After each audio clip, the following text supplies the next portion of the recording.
Start करेंगे, थोड़ा अच्छे से पढ़ेंगे। और इस समय डिक्शन पे ज़्यादा मैं फिलहाल दोबारा ध्यान नहीं दूंगा पढ़ने पे, क्योंकि ये हम स्टोरी अभी जो पढ़ रहे हैं ना वो स्टोरी बेस्ड पढ़ रहे हैं कि एक्टर को किस तरीके से पढ़ना चाहिए। अभी हम उस चीज़ को सीखने के लिए पढ़ रहे हैं, और यही चीज़ आपको घर पे फॉलो करनी है जब आप पढ़ाई करोगे, ठीक है, पढ़ोगे बुक्स को अभी।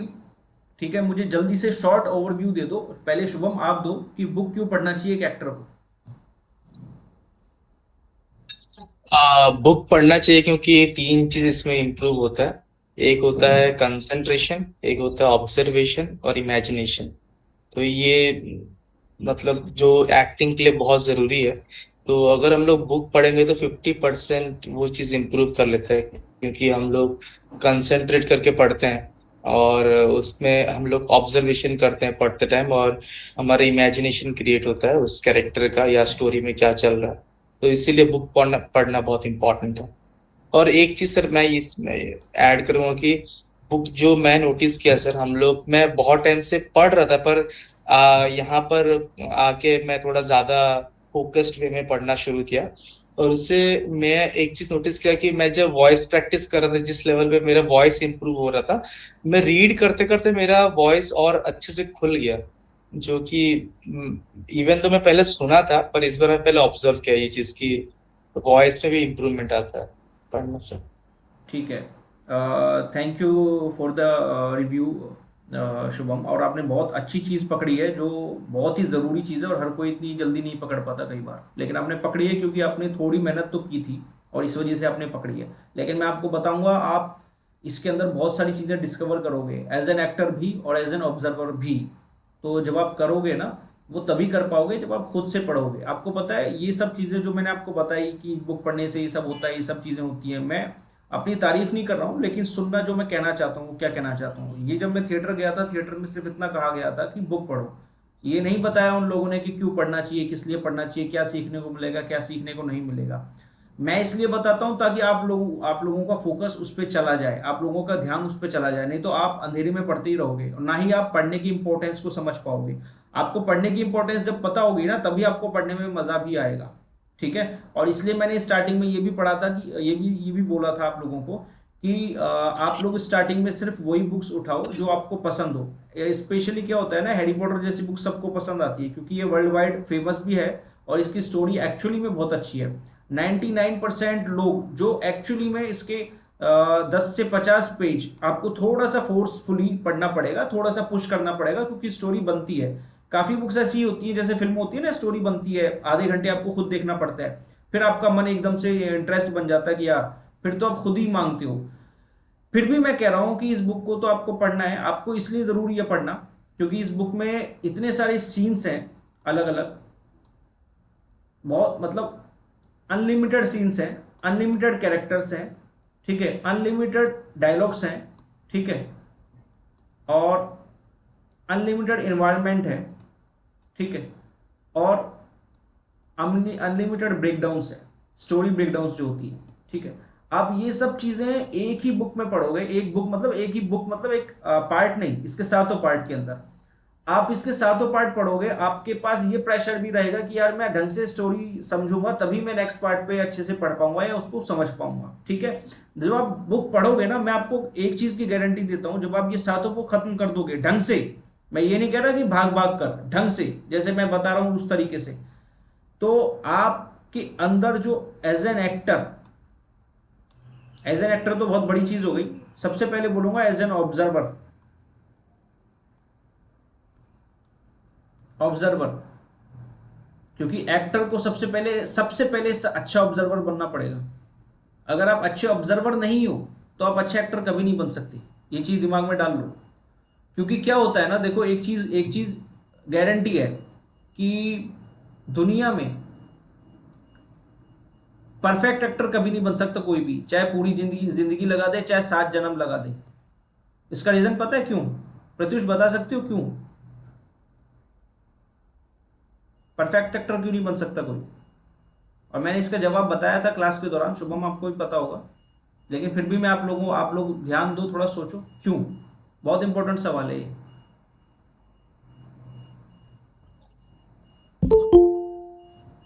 जो भी आपको समझ में आता है बताओ आप। हाँ सर, आपने बताया तो था। बाकी मैं अभी मेरे दिमाग में ये विकास भाई आ गए। मुझे सर ये लग रहा है कि अ, मेरे जितना एक्सपीरियंस है कि इतने लोग हैं और इस दुनिया में, और उसका भी कुछ जो साइंटिफिक डेफिनेशन ये था कि हम अपने जिंदगी भर हम कुछ लोगों को, मतलब कितने हजार लोगों को के साथ ही मिल सकते हैं। तो इतने लोग हैं तो उनके हिसाब से उनके मतलब जो कैरेक्टर हम निभाएंगे उनके हिसाब से वो सूट नहीं कर रहा होगा। तो सबको मतलब इम्प्रेस करना और सबके हिसाब से एक्ट करना, जो कि इस जन्म में पॉसिबल नहीं है, तो इसलिए हम लोग कभी परफेक्ट नहीं हो सकते। वो कोशिश ही करता है कि आगे हमें परफेक्शन की ओर, तो कभी परफेक्ट तो बन ही नहीं सकते इतने लोगों को इम्प्रेस हाँ, करना। मगर ये हमको मेरे राइट राइट वेरी गुड, बिल्कुल सही आंसर दिया प्रत्युष आपने। मगर नियर टू परफेक्ट होने की हमेशा कोशिश कर सकते हैं, ठीक है। अनलिमिटेड कैरेक्टराइजेशन हो गया, जो जैसा कि प्रत्युष ने बताया, बिल्कुल सही बताया प्रत्युष, बिल्कुल सही, एग्जैक्ट जो मुझे चाहिए था वही आंसर है ये, ठीक है। अच्छा अच्छा अच्छा। Very good. लेकिन इसके साथ साथ ये भी है कि क्योंकि कैरेक्टराइजेशन अनलिमिटेड है तो उनके जो इमोशंस या कह सकते हो मेंटिलिटी, मेंटिलिटी अनलिमिटेड है, हमें नहीं पता। नॉलेज अनलिमिटेड है कैरेक्टर्स की, ठीक है। अभी हम जितना गेन करेंगे उतना कम है, लेकिन फिर भी जितना गेन करेंगे उतना हमारे एक्टिंग के लिए अच्छा है, ठीक है। ठीक है, तो क्वेश्चन क्या पूछा था मैंने शुभम, याद है? क्या पूछा था बताओ। आप परफ आप परफेक्ट एक्टर क्यों नहीं बन सकते? हाँ, उससे लेकिन ये सवाल पूछने से पहले एक सवाल और पूछा था मैंने। क्या पूछा था, याद है? बुक रीडिंग क्यों करना चाहिए? हाँ, नहीं, बुक रीडिंग क्यों करना चाहिए तो है ही। हाँ, ये सवाल ठीक है।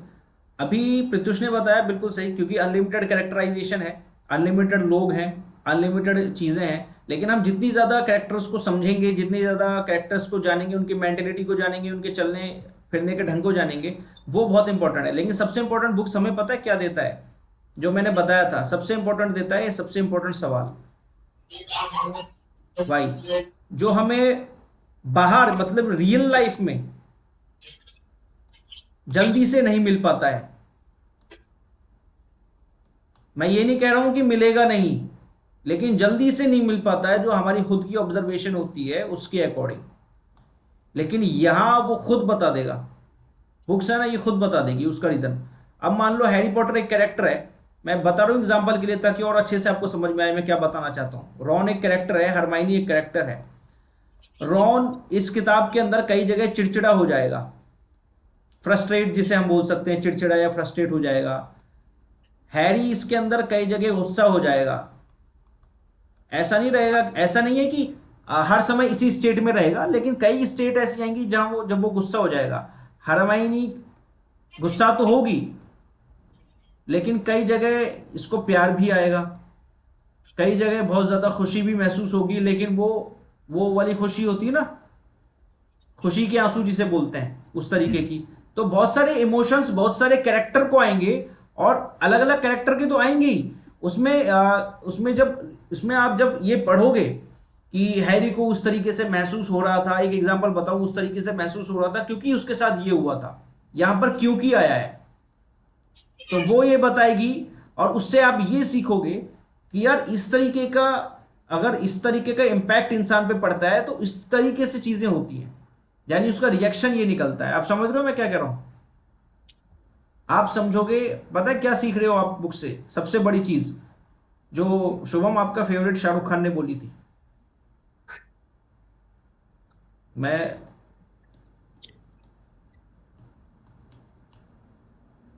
दुनियावी बातें, और ये सबसे इंपॉर्टेंट चीज होती है एक्टर के लिए, जिसको हम इंग्लिश में क्या बोल सकते हैं शुभम, विकास क्या बोल सकते हैं इंग्लिश में? किस चीज को सर? दुनियावी बातें को। दुनियावी बातें। हम्म, दुनियावी। Worldly talks, psychology.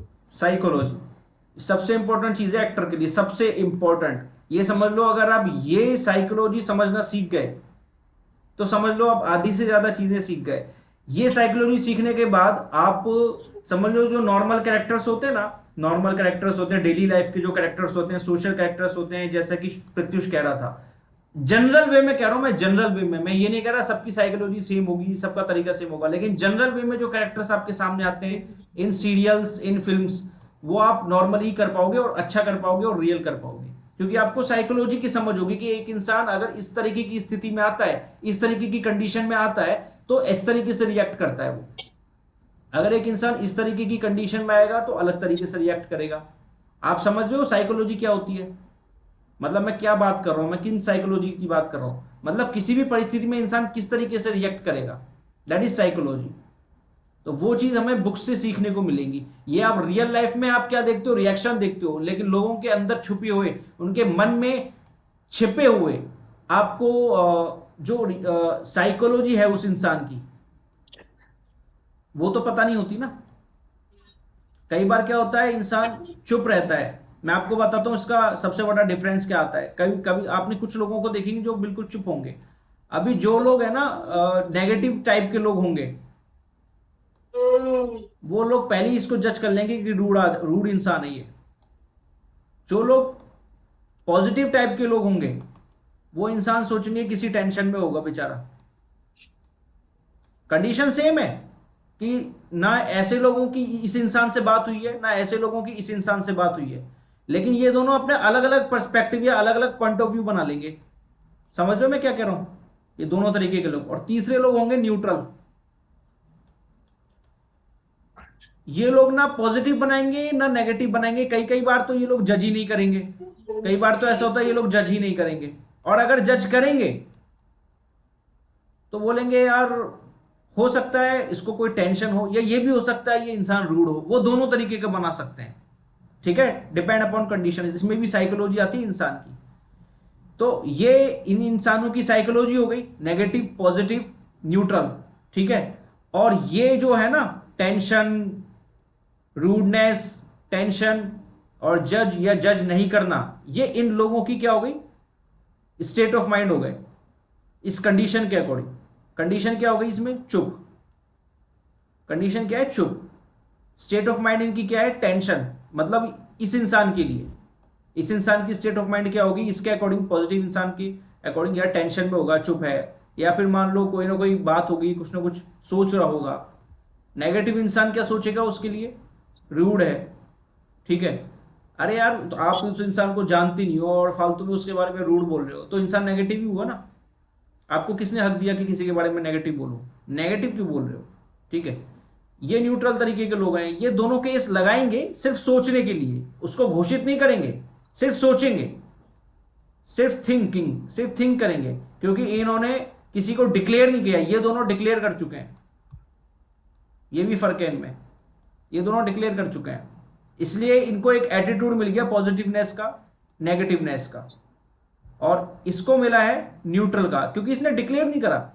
इसने खाली क्या है, एक तरीके से साइकोलॉजी समझने की कोशिश कर रहा है, लेकिन उस पर किसी पे पहुंचा नहीं है। होता है ना न्यूट्रल, पानी की तरह, ये वैसे होंगे। अच्छा, हमको कैसा बनना है? हमको ऐसा बनना है न्यूट्रल। हमको न्यूट्रल बनना है।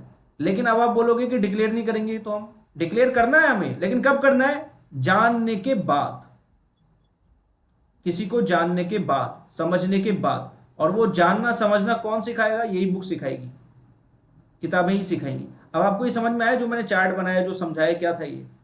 शुभम समझा सकते हो? विकास एक बार आप समझा सकते हो क्या बताया था मैंने? अनम्यूट करके बोलो विकास। ये आपने जो अभी मतलब किया है ना पेज पे, हाँ आपने ये कहा, आपने ये मतलब एक स्टेट ऑफ माइंड की बात की है। अगर कोई इंसान है, शांत बैठा है, चुप बैठा है वो, तो अगर कोई इंसान देख रहा है या जज कर रहा है, तो मतलब उसमें दो तरीका हो, या तो पॉजिटिव वे में करेगा या तो नेगेटिव वे में करेगा। लेकिन हमें क्या करना है, हमें तो एक न्यूट्रल रहना है। पहले सामने वाले बोल दिया यार चुप है, क्या पता टेंशन में होगा, जो भी होगा, कुछ होगा, घर का प्रॉब्लम, ये पॉजिटिव वे में बोल दिया, अरे यार क्या है इसका, ऐसे ही रहता है, ये बात उत नहीं करता, ऐसे ही चुप रहता है, नेगेटिव वे में ले लिया। लेकिन हमें कैसा करना है, हमें तो न्यूट्रल रहना है। एक मतलब एक न्यूट्रल बोले तो एक शून्य रहना है। जानने के बाद ही हमें कोई डिसीजन लेना है कि हाँ भाई ये ऐसा है इसलिए ऐसा है ये। ठीक है। शुभम हाँ सर, मतलब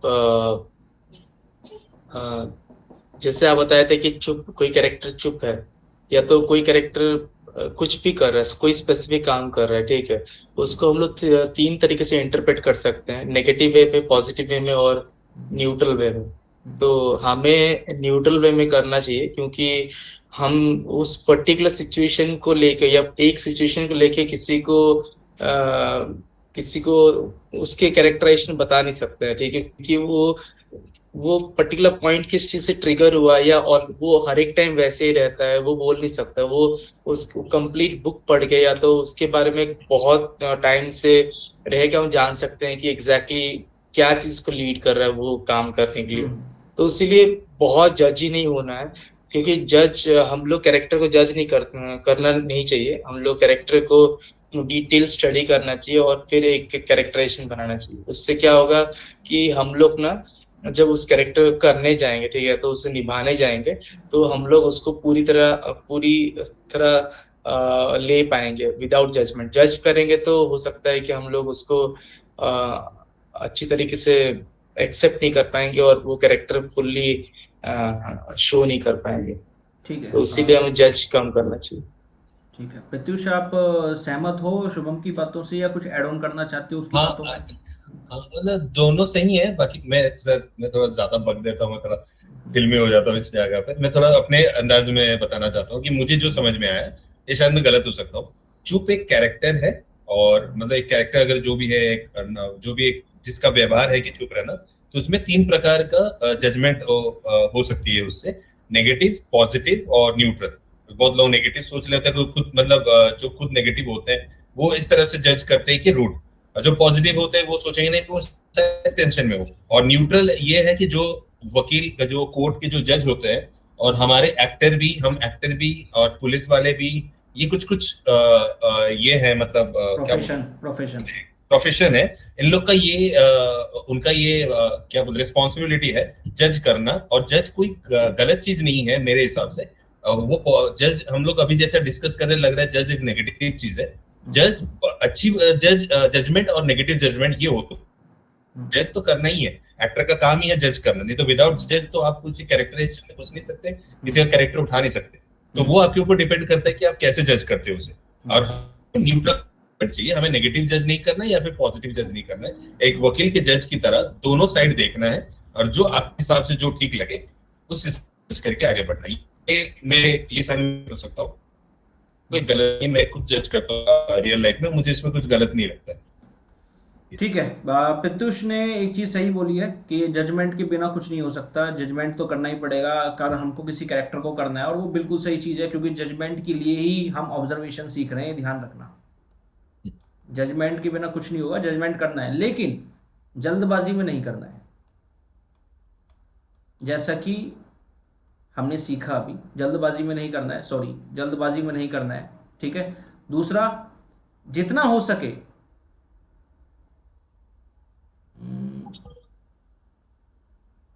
जितना हो सके उतना हमें नॉलेज चाहिए उसके बारे में, उस कैरेक्टर के बारे में, उस कैरेक्टर से रिलेटेड जितनी भी इंफॉर्मेशन है, ठीक है। आप जैसे प्रत्युष ने बोला कि वकील एक ऐसा प्रोफेशन है, पुलिस एक ऐसा प्रोफेशन है जो वो तुरंत जज नहीं कर सकते, किसी किसी को फांसी पे थोड़ी लटका देंगे। वो पहले पूरी छानबीन करेंगे, इन्वेस्टिगेट करेंगे। तो हमें उन्हीं की तरीके से ही ये काम करना पड़ेगा। ऐसा नहीं है कि हमें किसी के घर में घुस जाना है, नहीं, हमें इन्वेस्टिगेट ही करना है, लेकिन जिस तरीके से पॉसिबिलिटी, जितनी पॉसिबिलिटी है उस तरीके से हम उस पॉसिबिलिटी के साथ हम जजमेंट करेंगे और ज़्यादा से ज़्यादा इंफॉर्मेशन गेन करने की कोशिश करेंगे उसके बारे में, ताकि हम ज़्यादा, मतलब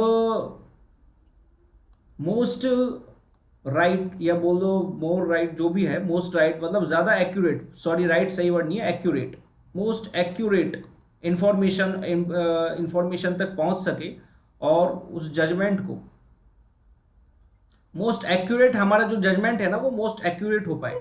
सबसे इंपॉर्टेंट ये है, जजमेंट हमारा मोस्ट एक्यूरेट हो पाए और हम बहुत नज़दीक पहुंच जाए उस कैरेक्टर के जजमेंट के, मतलब उस कैरेक्टर को सही तरीके से जज करने के लिए, ठीक है। अभी ये क्या है, ये ऑब्जर्वेशन इसलिए हमारा ज़रूरी था इसके अंदर, तो हमने जज किया। अभी आपको बताऊं, वो मैंने 3 केसेस बताए थे, राइट। अभी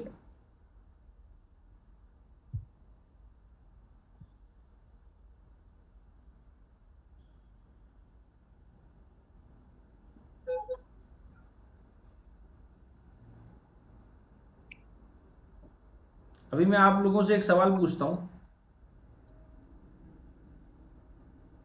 ठीक है।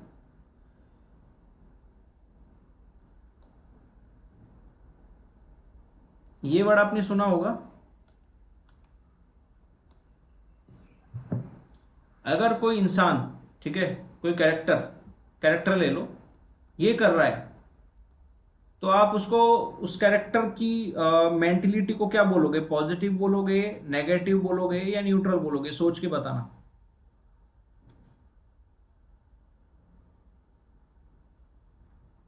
और क्रिटिसाइज का मतलब किसी को नहीं पता है तो मैं बता दूंगा। पता है ना सबको क्रिटिसाइज का मतलब?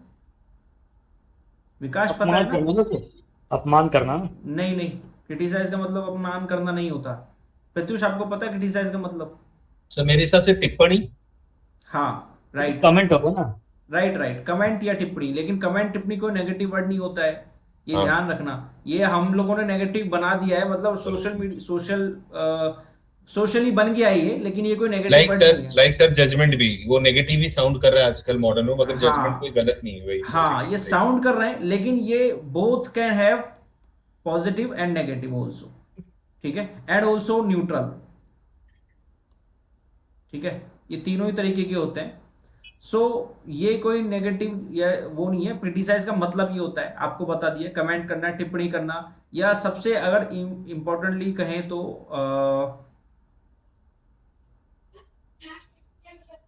इसको थोड़ा अच्छे से बोले तो जज करके अपनी बात कहना। उसका उसका रिएक्शन नेगेटिव नहीं होगा किसी के प्रति, वो खाली अपनी बात कर रहा है, जज करके अपनी बात कहना, बात बुराई नहीं हो कहना। सकता सर, क्रिटिसाइज करना मोस्टली तो आप यही पाते हैं ना, बुराई करना, आलोचना बैड करना। क्रिटिसाइड, पॉजिटिव क्रिटिसाइड, ऐसे ही देखो, बात नहीं करते बॉक्स ऑफिस कलेक्शन में मूवी के बारे में। बुराई करना, पॉजिटिव मैंने क्रिटिसाइड करना। मैंने मना थोड़ी किया है बुराई नहीं कर सकता। मैंने बोला ना तीनों चीजें आती हैं, लेकिन उसका सेंस बुराई करना नहीं होगा। बुराई करना, अगर आप उस इंसान को बोलोगे कि वो बुराई कर रहा है तो वो गलत हो जाएगा। आपको हिंदी में बोलना है तो बोलिए आलोचना कर रहा है। क्रिटिसाइज का मतलब हिंदी में ये होता है, जो ऑफिशियल मतलब आलोचना होता है। करना। हाँ, तो क्रिटिसाइज अलग है, मैं वही समझाना चाह रहा हूँ। क्रिटिसाइज करना अलग होता है, बुराई करना अलग होता है। पहले तो क्रिटिसाइज का मतलब आपको पता लग गया ना क्या है? पहले आप बताइए, मैं उसको और इलेबोरेट करूंगा। पहले आप बताइए किस तरीके का कैरेक्टर है ये क्रिटिसाइज करने वाला। अभी न्यूट्रल वे में देखिए, क्रिटिसाइज करने वाला का पहले से ही कोई प्रीडिफाइंड नेचर नहीं है। मैं आपको पहले ही बता दूं, पहले से ही वो कोई बुरा इंसान नहीं है। उसको आप न्यूट्रल तरीके से लीजिए, बस ये समझ लीजिए उसने क्रिटिसाइज किया है। अब आप उसको किस कैटेगरी में डालोगे? पॉजिटिव इंसान की कैटेगरी में, नेगेटिव इंसान की कैटेगरी में, या न्यूट्रल इंसान की कैटेगरी में? सोच के देखिए। क्रिटिसाइज का मैं एक एग्जांपल बताता हूँ। जैसे मान लो मैं ये कह रहा हूँ, मैं खुद क्रिटिसाइज इंसान हूँ, और मैं कह रहा हूँ कि अक्षय कुमार अच्छा एक्टर है, फिर हेरा फेरी में अच्छा काम किया है, लेकिन पृथ्वीराज चौहान जैसी फिल्में उसको नहीं लेनी चाहिए, क्योंकि उसके लिए वो ईमानदार नहीं है। उसने मूछे तक नहीं रियल उगाई। और दूसरा क्या है, उस वो कैरेक्टर एक हिस्ट्रिकल कैरेक्टर है, इसलिए उसमें घुसने के लिए उसको टाइम देना चाहिए। लोग तो एक एक महीना, दो दो महीना, तीन तीन महीने, एक एक साल दे देते हैं। उसको कम से कम उसकी हिस्ट्री पढ़नी चाहिए थी, बुक पढ़नी चाहिए थी, और उसकी मेकिंग में टाइम लगता है, तो उतना उसने टाइम भी नहीं दिया। वही अपनी जैसे एंटरटेनमेंट वाली फिल्में चलाता है, 30 दिन के अंदर वो खत्म कर दी उसने। ये मैंने कमेंट दिया है, तो आप मुझे क्या बोलोगे इसके बारे में? मैंने यहाँ पॉजिटिव नेगेटिव दोनों बातें बोली अक्षय कुमार के ऊपर। तो ऐसी फिल्मों में अक्षय कुमार अच्छा एक्टर नहीं है, या ऐसी फिल्मों के लिए नहीं बना है, या ऐसी फिल्में उसे नहीं करनी चाहिए। अभी आप मेरे कैरेक्टर के बारे में बताना।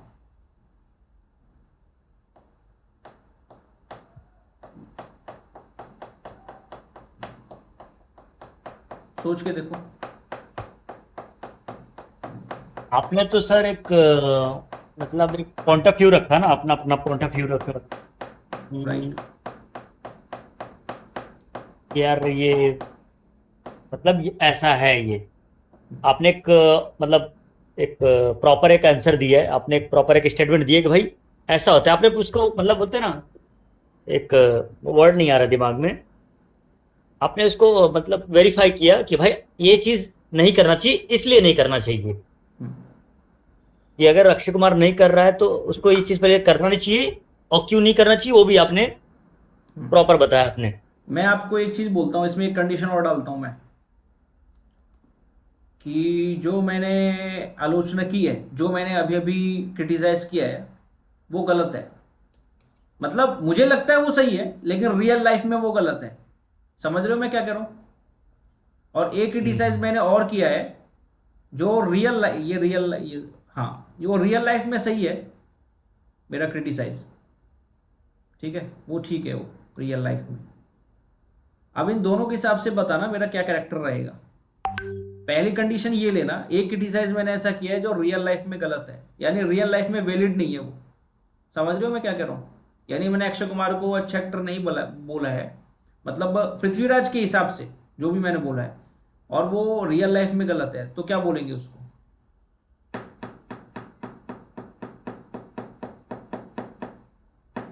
क्या आलोचना करना गलत है? आलोचना करना गलत तो नहीं है, आलोचना करना गलत नहीं है, बस अगर मान लो मैं किसी की आलोचना कर रहा हूँ, मैं किसी के बारे में अच्छा बुरा बता रहा हूँ किसी के बारे में, और जो मैं बता रहा हूँ वो गलत हो जाए रियल लाइफ में, समझ रहे हो, वो वैलिड ना हो पाए, तो क्या मैं अच्छा इंसान कहलाऊंगा या बुरा इंसान कहलाऊंगा? इतना सा क्वेश्चन है, ये बताओ। अभी सर आपने बिना जाने किसी चीज को अपने आलोचना कर दिया, नहीं नहीं, तो मैंने सब जाना नेगेटिव। है, नहीं मैंने जाना है, लेकिन मैंने जितना जाना है उस पर मेरा जजमेंट ये कहता है, और मेरा जजमेंट गलत निकल जाता है, मुझे भी नहीं पता था कि वो गलत हो जाएगा, क्योंकि मैंने जितना जाना है। अब इस मामले में मैं खराब इंसान हूँ या अच्छा इंसान हूँ? ये बताओ, पॉजिटिव इंसान है कि नेगेटिव इंसान हूँ? सर अगर आपने जान के भी गलत स्टेटमेंट दिया, गलत हो गया, तो शायद आपने प्रॉपर नॉलेज नहीं लिया ना वहां से, ये भी हो सकता है।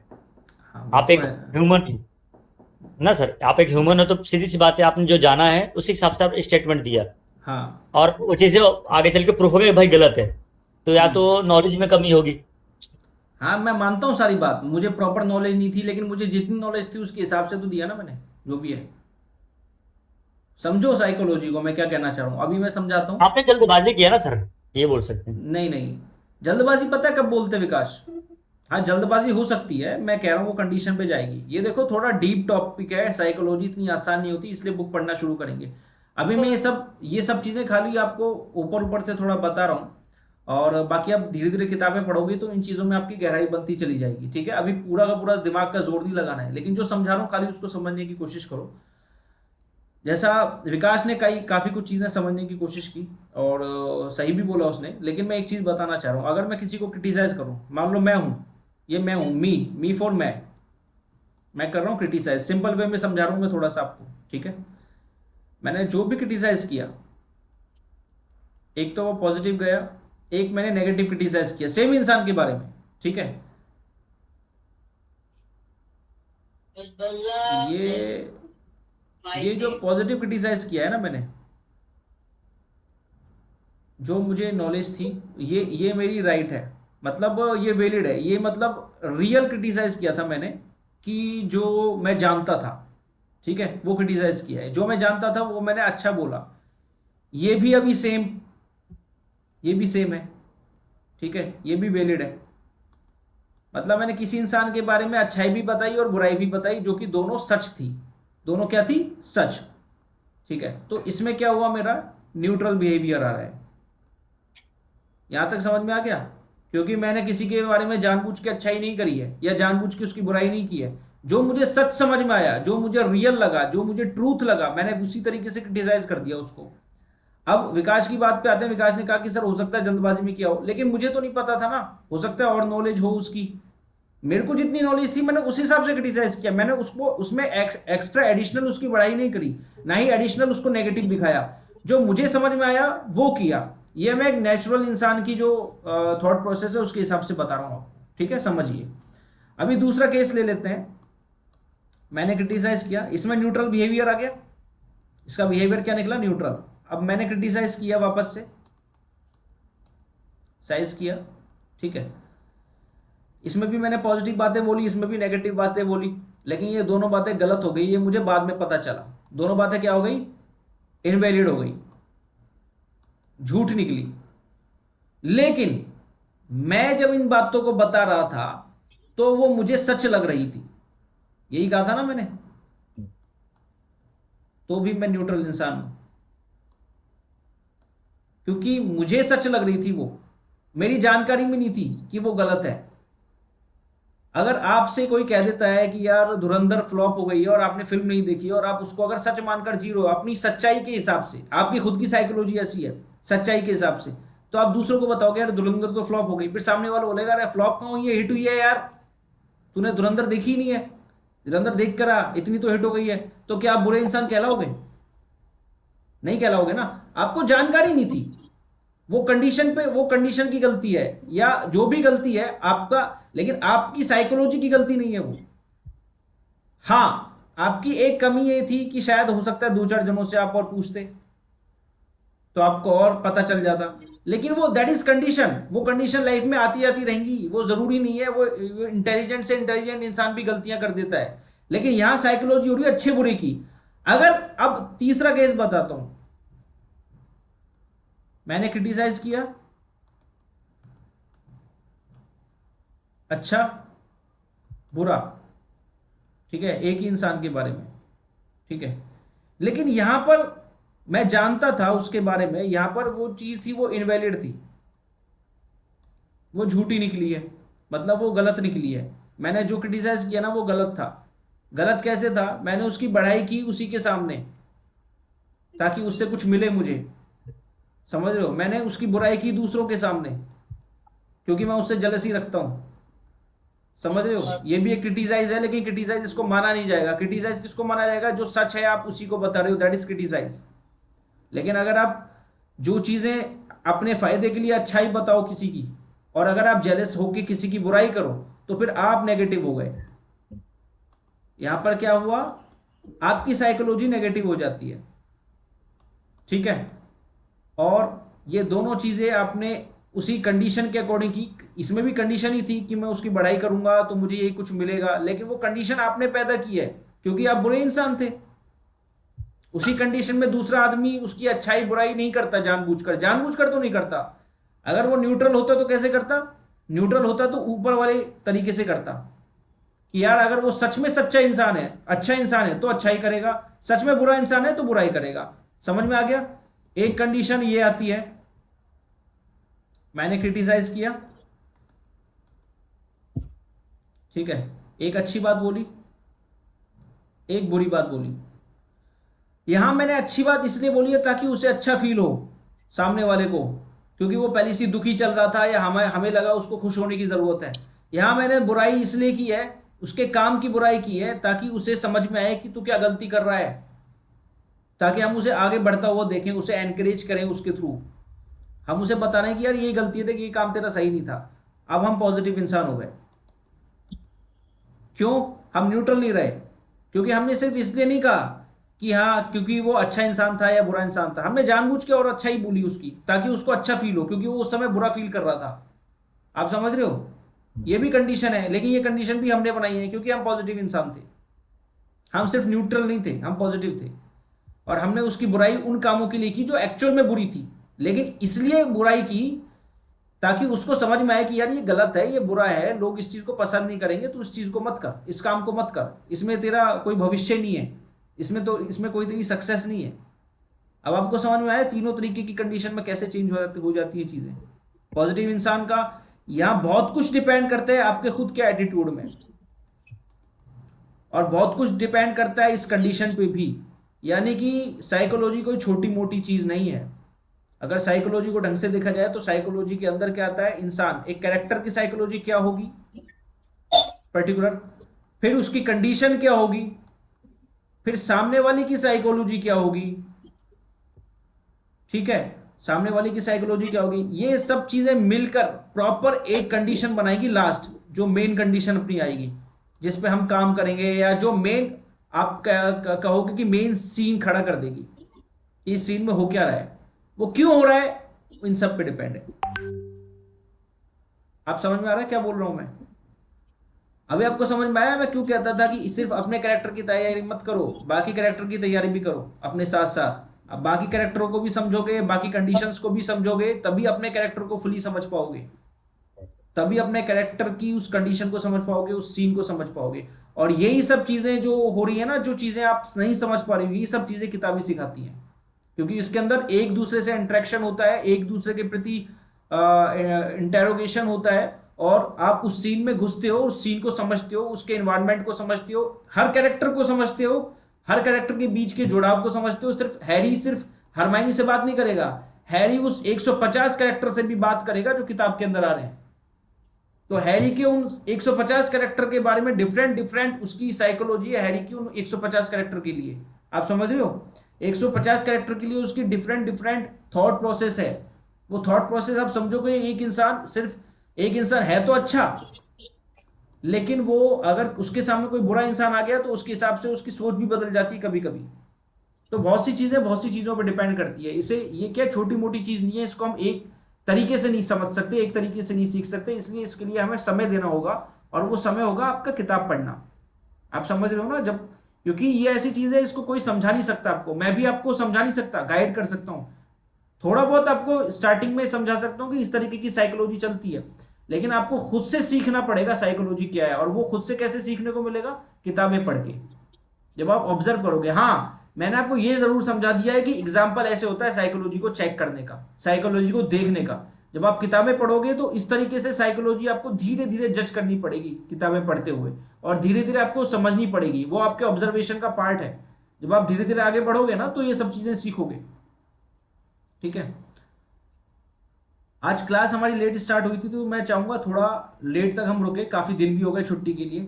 ठीक है, तो आई थिंक मैं खुद चाहता हूँ कि हम थोड़ा समय दें इस पे। हमने बुक पढ़ना स्टार्ट नहीं किया तो हम बुक पढ़ेंगे अब। ठीक है विकास, मैं आपसे भी पूछना चाहता हूँ कि आप बीच में क्लास नहीं ले पाए थे, मैं जानता हूँ जॉब की वजह से, लेकिन कुछ एक्टिंग से रिलेटेड कुछ पढ़ा था, बुक वगैरह या कुछ किया था आपने? सर कर तो नहीं पाया सर, अब क्या बताऊँ मैं। कुछ भी नहीं कर पा रहे हो, बुक वगैरह भी नहीं पढ़ एक्चुअली पा रहे हो?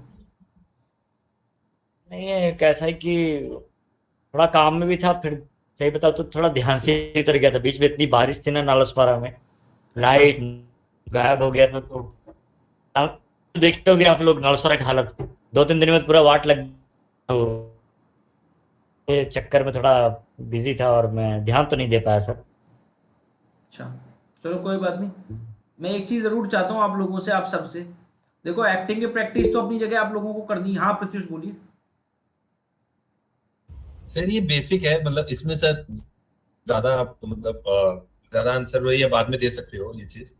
जैसे विकास भाई ने एक चीज कहा कि मतलब जैसे अभी चली मतलब करंट चली गई, नेटवर्क प्रॉब्लम ये हो गई, ये मतलब बेसिक, ये एक्टिंग से अलग है। मतलब ये अपना पर्सनल चीज के लिए आपसे पूछ रहा हूँ, आपका ऑब्वियसली ज्यादा एक्सपीरियंस है, आप इसमें कुछ हेल्प कर पाओगे। अब अगर लाइफ में इतनी कठिनाई हो कि अपना जो निजी लाइफ जो है वो प्रॉब्लम में आ जाए, कि आपको कुछ दिमाग में आएगा ही नहीं, बोले क्या करूं यार, ये एक्टिंग जाए भाड़ में यार, मेरा पानी नहीं आ रहा है घर पे, मैं जा नहीं पा रहा हूँ वॉशरूम जाने में, नहा नहीं पा रहा हूँ, अभी मैं क्लास कैसे करूं? ऑब्वियसली गाली तो निकलेगी। तो फिर भी उस टाइम में भी सर कैसे अपने पैशन के लिए लड़ सके, कैसे प्रैक्टिस करें, कैसे सोचें कि हमें एक्टिंग करनी है या फिर उसी जोन में रहना है, ये कैसे पॉसिबल है सर? जैसे उनके भी, जैसे विकास भाई बोले बेसिक कुछ भी प्रॉब्लम बताए, आपके भी होंगे सर, मेरे में भी है, सबके लाइफ में कुछ है, शुभम के भी है। वो उस जुनून कैसे लेके आए सर, वो जानना है। आप क्या वैसे शॉर्टकट है या फिर क्या करें कि वापस से जोश आए कि नहीं भले हाँ। अगर ये नहीं है ना तो भूल जाओ, अगर ये है तो सब हो जाएगा। अभी मैं आपको एक चीज बताता हूँ, मैंने अब पहले दिन ही बोला था कि मैं ये क्लास कर रहा हूँ क्योंकि मुझे क्लास करने में मज़ा नहीं आता, मुझे प्यार है और मुझे अच्छा लगता है, एक तो पढ़ाना भी, दूसरा एक्टिंग से जुड़े रहना, तीसरा हम लोगों, मैं चाहता हूँ कि हम स्क्रीन पे काम करें, लेकिन स्क्रीन पे आने की मुझे जल्दी पता है क्यों नहीं है। ऐसा नहीं कि मुझे नहीं है बिल्कुल जल्दी, मैं आई एम ईगरली वेटिंग, लेकिन मुझे उस तरीके से जल्दी नहीं है। मैं चाहता हूं कि हम काम करके आए, और मैं ये भी नहीं चाहता कि हम 10 साल लगा दें, लेकिन अगर सब लोग प्रेजेंट रहें तो हम एक्ट कर सकते हैं, जैसे कि मैंने पहले बताया। लेकिन अगर मुझे सिर्फ स्क्रीन पे ही दिखना होता तो फिर वो मेरा स्क्रीन के लिए प्यार है, आप समझो उस चीज को। इसलिए स्टार्ट विद वाई मैंने बोला है आपको, स्टार्ट विद वाई जो बुक है ना, या जो वाई क्वेश्चन है, आप वाई क्वेश्चन को ले लो, बुक तो छोड़ो, वाई क्वेश्चन, इसलिए वाई क्वेश्चन बहुत इंपॉर्टेंट होता है। वो आपका स्क्रीन के लिए प्यार है, आप उसको समझो, वो आपका एक्टिंग के लिए प्यार नहीं है। एक्टिंग के लिए प्यार का मतलब हो गया कि अगर आप घर में भी एक्टिंग कर रहे हो और एक या दो जने भी आपको देखें और आपसे आपकी एक्टिंग देखकर वो लोग एंटरटेन हो जाएं कुछ समय के लिए, या किसी कितने भी टाइम के लिए, और आपको मज़ा आ जाए, you are enjoyed by this, तो समझ लो आपका प्यार है एक्टिंग के लिए। और मैं ये नहीं कह रहा कि स्क्रीन पे आना गलत है, उसके लिए सोचना गलत है। स्क्रीन पे आओ, लेकिन स्क्रीन पे आने से पहले आप ये भी तो देखोगे ना यार, आपका मेन क्या रहेगा मोटिव कि यार मेरे से लोग एंटरटेन कैसे होंगे। अगर मेरी एक्टिंग में मजा नहीं होगा तो एंटरटेन ही नहीं हो पाएंगे। अगर मेरी एक्टिंग के अंदर वो रियलिटी नहीं होगी, वो फील नहीं होगी, तो लोग एंटरटेन ही नहीं हो पाएंगे। एंटरटेन होंगे क्या लोग? नहीं। लेकिन आप क्या सोच रहे हो? आप सोच रहे हो अब मैं स्क्रीन पे आऊंगा तो लोग मुझे देखेंगे। एक्चुअली आप वो गलत ट्रैक पे जा रहे हो। अगर मैं एक्टिंग से प्यार की बात बोलूँ तो मैं ये नहीं कह रहा हूँ स्क्रीन पे आना सोचना गलत है। हर इंसान आना चाहता है। आप ये चाहते हो कि भाई मेरी ऑडियंस एंटरटेन हो, वो ठीक है। मैं कह रहा हूँ वो सोच रखो, लेकिन एंड उसके डीप में जाके देखो क्या एंटरटेन हो पाएंगे। अगर हम अच्छे से काम नहीं कर पाएंगे तो वहां पे क्या अच्छे से एंटरटेन हो पाएंगे? प्रत्युष का नाम सुन के प्रत्युष के फ्रेंड्स आ जाएंगे कुछ लोग, या कुछ लोग जो फिल्मों में काम किए होंगे वो लोग आ जाएंगे, लेकिन काम और अच्छा नहीं हुआ तो क्या वो अच्छे से एंटरटेन हो पाएंगे? जिस लिए हमने वो फिल्म बनाई है, जिस तरीके से हमने वो एक्ट किया है। अभी प्रत्युष आप मुझे बताओ, अगर हम एक्ट रख भी लें, चलो कर भी लें छोटे मोटे, आपको क्या लगता है हमसे ज्यादा काफी अच्छे एक्ट पता है वो लोग कर रहे हैं जो गांव में करते हैं? भले ही कॉमेडी कर रहे हैं, लेकिन वो लोगों को एंटरटेन कर रहे हैं बहुत अच्छा। मैं ये नहीं कह रहा कि कॉमेडी करो, वो लोग पता है क्यों? क्योंकि वो लोग कमाना तो चाहते हैं, लेकिन कमाने के पीछे वो लोग चाहते हैं कि लोग हंसे। लोग हंसेंगे तो उनको पता है लोग हंसेंगे तो लोग है ना लाइक्स करेंगे, शेयर करेंगे और आ जाएंगे, तो वो कुछ भी कर रहे हैं हंसाने के लिए। तो कम से कम वो एक चीज तो पकड़ के बैठे हैं कि एंटरटेन करना है हमें। ठीक है, अभी हम क्या सोच रहे हैं कि स्क्रीन पे आना है, ये गलत है। आप स्क्रीन पे आओ, लेकिन स्क्रीन को मेन मोटिव मत बनाओ। समझ रहे हो? मेन मोटिव क्या बनाओ? एंटरटेन। एंटरटेन वाला जो इंसान है ना, स्क्रीन पे आना कोई बड़ी चीज थोड़ी है। आप खुद का मोबाइल लो, शूट करो, स्क्रीन पे तो आ ही जाओगे आप इंस्टाग्राम पे, ठीक है, या कहीं पे भी आ जाओगे, यूट्यूब पे भी, ठीक है, और जब किस्मत रहेगी तो बड़े पर्दे पे भी आ जाओगे। लेकिन वहां एंटरटेन ही नहीं कर पाए तो क्या आपको दोबारा लिया जाएगा कभी? क्या फिल्म में दोबारा आ पाओगे? क्या आप सीरियल में, या क्या आप यूट्यूब पे भी अच्छे बन पाओगे? क्या आप लोगों को एंटरटेन कर पाओगे? बाकी सब तो भूल जाओ। तो जब आप एंटरटेन के बारे में सोचोगे ना, तो आप है ना वीडियो के बारे में नहीं सोचोगे। आप सोचोगे मेरी एक्टिंग सुधर रही है कि नहीं सुधर रही यार, मैं एक्टिंग के लिए टाइम दे पा रहा हूं कि नहीं दे पा रहा हूं। अगर मैं एक्टिंग अच्छे से नहीं कर पाऊंगा तो लोगों को एंटरटेन कैसे करूंगा? मेन मोटिव भी हमने गलत बना रखा है। और प्यार वीडियो से है आपको, प्यार उससे नहीं है, एक्टिंग से नहीं है आपको। इस चीज को एक्सेप्ट करो। जितना जल्दी आप रियल एक्सेप्ट करोगे ना, आप है ना तरक्की की तरफ, इंप्रूवमेंट की तरफ बढ़ जाओगे। खुद की कमियों को एक्सेप्ट करना गलत नहीं है। मैं खुद की वीकनेस को मैं खुद एक्सेप्ट करता हूँ जो मेरी होती है। जिस दिन आपने वीकनेस शुरू स्टार्ट कर दी एक्सेप्ट करना और सच को देखना शुरू कर दिया, उस दिन आप उसी दिन से तरक्की शुरू हो जाएगी। और उस पर काम करना शुरू कर दिया तो ये चीज समझो, लोगों में और आप में यही फर्क है। मतलब लोगों में आप में यही फर्क होना चाहिए। जो नॉर्मल नॉन एक्टर्स होते हैं उनको क्या है, वो भी पता है एक्टर वाला काम कर रहे हैं। क्या कर रहे हैं? एटलीस्ट उन्होंने एंटरटेन तो पकड़ रखा है कि हम एंटरटेन तो करेंगे लोगों को ताकि लाइक व्यूज आए। उन्होंने भी सही चीज पकड़ रखी है। लेकिन हमने क्या पकड़ रखा है अभी तक? Camera, screen. ये गलत है। इस पे आओ आप, लेकिन मोटिव आप एंटरटेन ही बनाओ। एंटरटेन बनाओ और दूसरा बनाओ कि हम स्किल के तरीके से एंटरटेन करेंगे। हमको एक्टिंग आती है। अभी आप भी अगर उन्हीं की तरह एक्टिंग करोगे तो लोग बोलेंगे यार एक्टिंग इंडस्ट्री में फिर भी एक्टिंग नहीं आती। हम लोग तो बल्कि कुछ भी नहीं डाल सकते, पता है? अगर आप एक्टिंग इंडस्ट्री में नहीं होते ना तो आप कुछ भी डाल सकते थे, तब लोग जज नहीं करते। अब आपको जज करेंगे प्रत्युष। मुंबई में यही सीख रहा है तू, वहां जाके यही यही किया है। भले ही आप यूट्यूब पे डालो, लेकिन आपकी स्किल को तो जज करेंगे ना। आप नॉर्मल स्क्रिप्ट लोगे तो ये थोड़ी यही यही बोलेंगे वो लोग। मैं ये नहीं कह रहा कि इफर्ट्स गलत है, आप बनाओ, कोई बात नहीं। आप और शुभम मिलके बनाना चाहते हो बनाओ, लेकिन जैसे मैंने बोला है ना, एंटरटेन पे हमेशा ध्यान दो। एंटरटेन पे ध्यान दोगे ना कि मुझे एक्टिंग इंप्रूव करनी है, स्किल इंप्रूव करनी है, तो उसके लिए काम करते रहोगे। स्क्रीन पे आना, मोबाइल से शूट करना ये बड़ी चीज नहीं है, ये तो आप लोग कर लोगे एक दिन में ही। लेकिन इंप्रूव कैसे लाओगे एक्टिंग के अंदर? वो तभी लाओगे जब आपके अंदर वो जिद होगी कि यार मुझे एक्टिंग इंप्रूव करनी है, यार मुझे अच्छा दिखना है लोगों के सामने, मतलब एज एन एक्टर मुझे अच्छा दिखना है, लोग मुझसे जुड़ने चाहिए। आपका ये होना चाहिए, आपका जो टारगेट है ना वो ये होना चाहिए, लोग मेरे एक्सप्रेशन से, मेरे इमोशन से जुड़ने चाहिए। यार आपके इमोशन से जुड़ेंगे ना तो आपको लोग देखने भी आएंगे, फिर आपको लोग अलग ही इज्जत से देखेंगे। आपको इसलिए नहीं देखेंगे, आपसे इसलिए बात नहीं करेंगे क्योंकि टीवी पे आया या कैमरे पे आया, नहीं।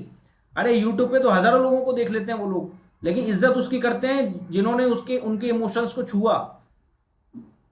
अभी अभी रणवीर सिंह क्यों बोल रहे हैं धुरंधर के बाद लोग? क्योंकि रणवीर सिंह के इमोशंस, मतलब रणवीर सिंह ने जैसे इमोशंस रखे उससे लोग जुड़ पाए ना हम्म, धुरंधर के थ्रू, तभी तो आप उसकी और इज्जत करते हो अब। हम्म, फिल्मों में तो वो पहले भी आ रहा था, लेकिन ऐसी फिल्मों के बाद हमें एक्टर क्यों अच्छे लगने लग जाते हैं? क्योंकि वो हमारे इमोशंस से जुड़ पाते हैं। और कैसे, कब जुड़ पाते हैं? जब वो इमोशंस में घुस पाते हैं खुद। कैमरा तो सब दिखा देता है, इसीलिए इसलिए तो मैं साइकोलॉजी समझा रहा हूं आपको।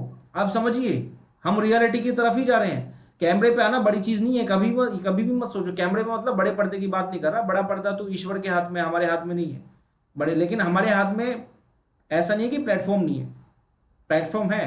जब आप एक्टिंग सीख जाओगे तो आप और शुभम खुद ही बनाना स्टार्ट कर देना, दो जनों में अकेला बनाना स्टार्ट कर देना।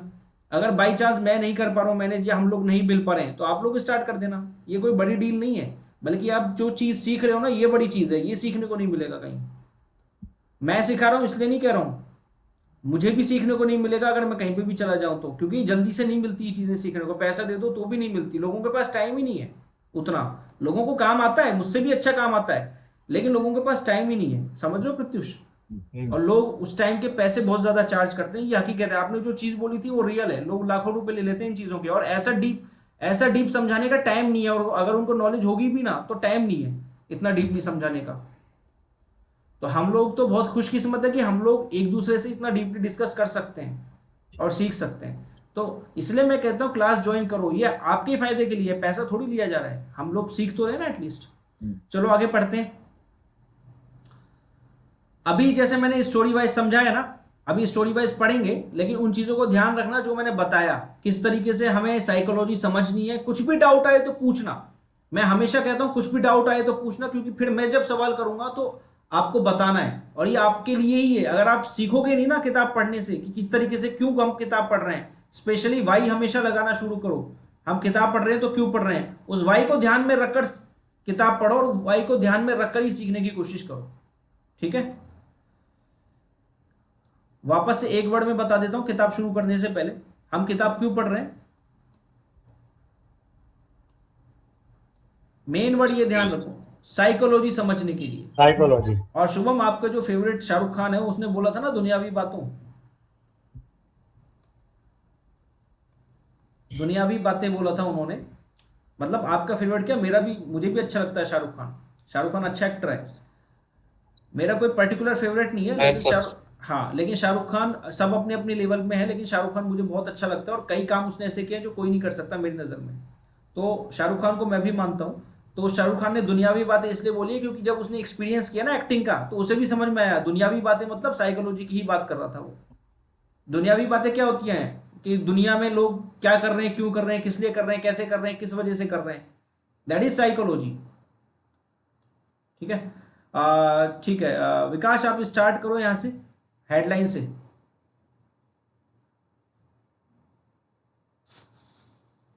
एक मिनट सर, एक मिनट। हेडलाइन से ना, हाँ, हेडलाइन से। हैरी पॉटर और पारस पत्थर, अध्याय 1, वो लड़का जो जिंदा बच गया।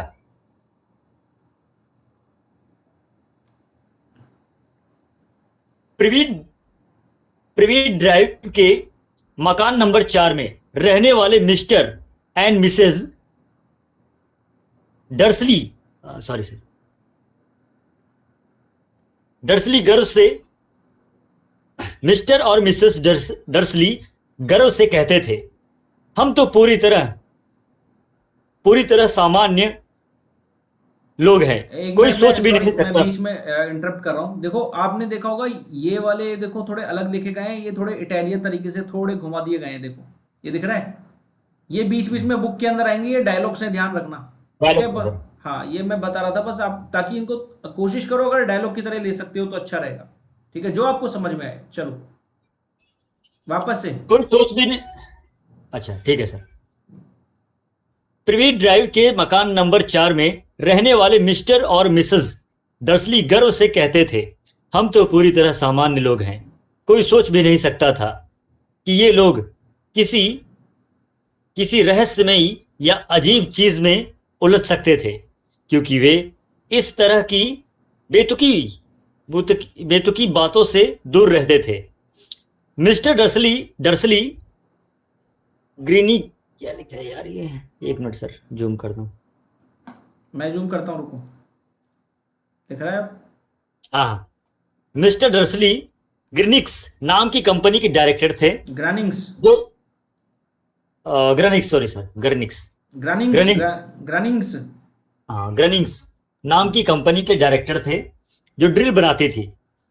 मिस्टर डर्सली मोटे तगड़े थे, और उनकी उनकी तो उनकी गर्दन तो जैसे थी उनकी गर्दन तो जैसे थी ही नहीं, हालांकि उनकी मूछें बहुत बड़ी थी।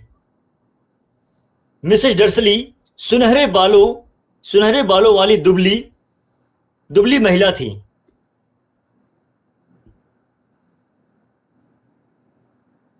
एक मिनट सर, वो थोड़ा मेरे फोन में ना, हाँ विकास, दुबली क्या? महिला थी। हाँ, दिख नहीं पा रहा क्या आपको मोबाइल पे? एक्चुअली सर वो जूम करना पड़ रहा है पूरा। अरे लैंडस्केप में पढ़ लो ना, वैसे रोटेशन करके पढ़ लो उसको।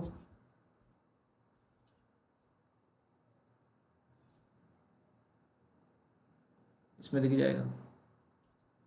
जी सर, सॉरी सर। और उनकी गर्दन सामान्य से लगभग दुगनी लंबी थी। ये लंबी गर्दन उनके बहुत काम आती थी, क्योंकि वे बगीचे की मुड़ेर के पार ताक मुं- झोंक ता हाँ सर, मुंडेर मुंडेर मुंडेर हाँ, मुंडेर। मुंडेर मुंडेर के पार ताक झोंक करने में और पड़ोसियों की जासूसी करने में अपना बहुत सा समय बिताती थीं। उनका एक छोटा सा बेटा भी था, जिसका नाम था डडली। और मिस्टर मिसेस डर्सली का मानना था कि दुनिया में सबसे अच्छा बच्चा हो ही नहीं सकता। बस हाँ, उनके पास एक वो सेकंड। सब कुछ। हाँ प्रत्युष, क्या बोल रहे थे? अगर मुंडेर मतलब बगीचे के मुंडेर। डोली, डोली बोलते हैं ना जिसको, क्या बोल सकते हैं आप, एक सेकंड, बाउंड्री बोलते हैं ना हम, घर की दीवार होती है जो, जैसे हम्म, इधर दूसरा घर है, बाउंड्री इधर बाउंड्री दूसरा घर है, बीच में बाउंड्री आ जाती है, हम्म। दैट इज मुंडेर, ठीक है। डिवाइडर टाइप में। हाँ, इस पैराग्राफ का मतलब बताओ एक बार प्रत्युष, क्या है, क्या हुआ स्टोरी में अब अ, तक? वो डसली के कैरेक्टराइजेशन के बारे में बताया जा रहा है। बताइए। और जैसे उनकी मोटी मतलब गर्दन जो है, तो उनके जो फिजिकल अपीयरेंस जो है उसके बारे में डिटेलिंग किया गया है ये सेकंड पैराग्राफ। अभी एक काम करो, प्रत्युष, ये वाले जो हाँ। अभी तक जो पढ़ा है ना, दो पैराग्राफ, ये जल्दी से देख लो क्या है, अच्छे से, मतलब पढ़ तो लिया हमने, एक बार देख लो और आंख बंद करके मुझे बताना क्या हुआ है इसमें, क्या कैरेक्टराइजेशन बताया गया है, कि जितना याद हो उतना मुझे बताना आंख बंद करके, ठीक है। थोड़ा मैं और एक बार पढ़ लूँ सर। हाँ हाँ, वही पढ़ने के लिए बोला है मैंने, एक बार और हाँ, पढ़ लो, फिर आंख बंद करके क्योंकि बताना। बीच में मैं थोड़ा कंफ्यूज है, जैसे विकास वैसे बोले गर्दन है ही नहीं, तो वो हाँ, कपिल शर्मा का याद आ गया, जैसे कपिल बोलता है, तो ये मुझे लगा वैसे कॉमेडी कर रहे हैं, तो मुझे हंसी आ गई। कोई बात नहीं, ऑब्जर्व कर लो, वापस देख लो।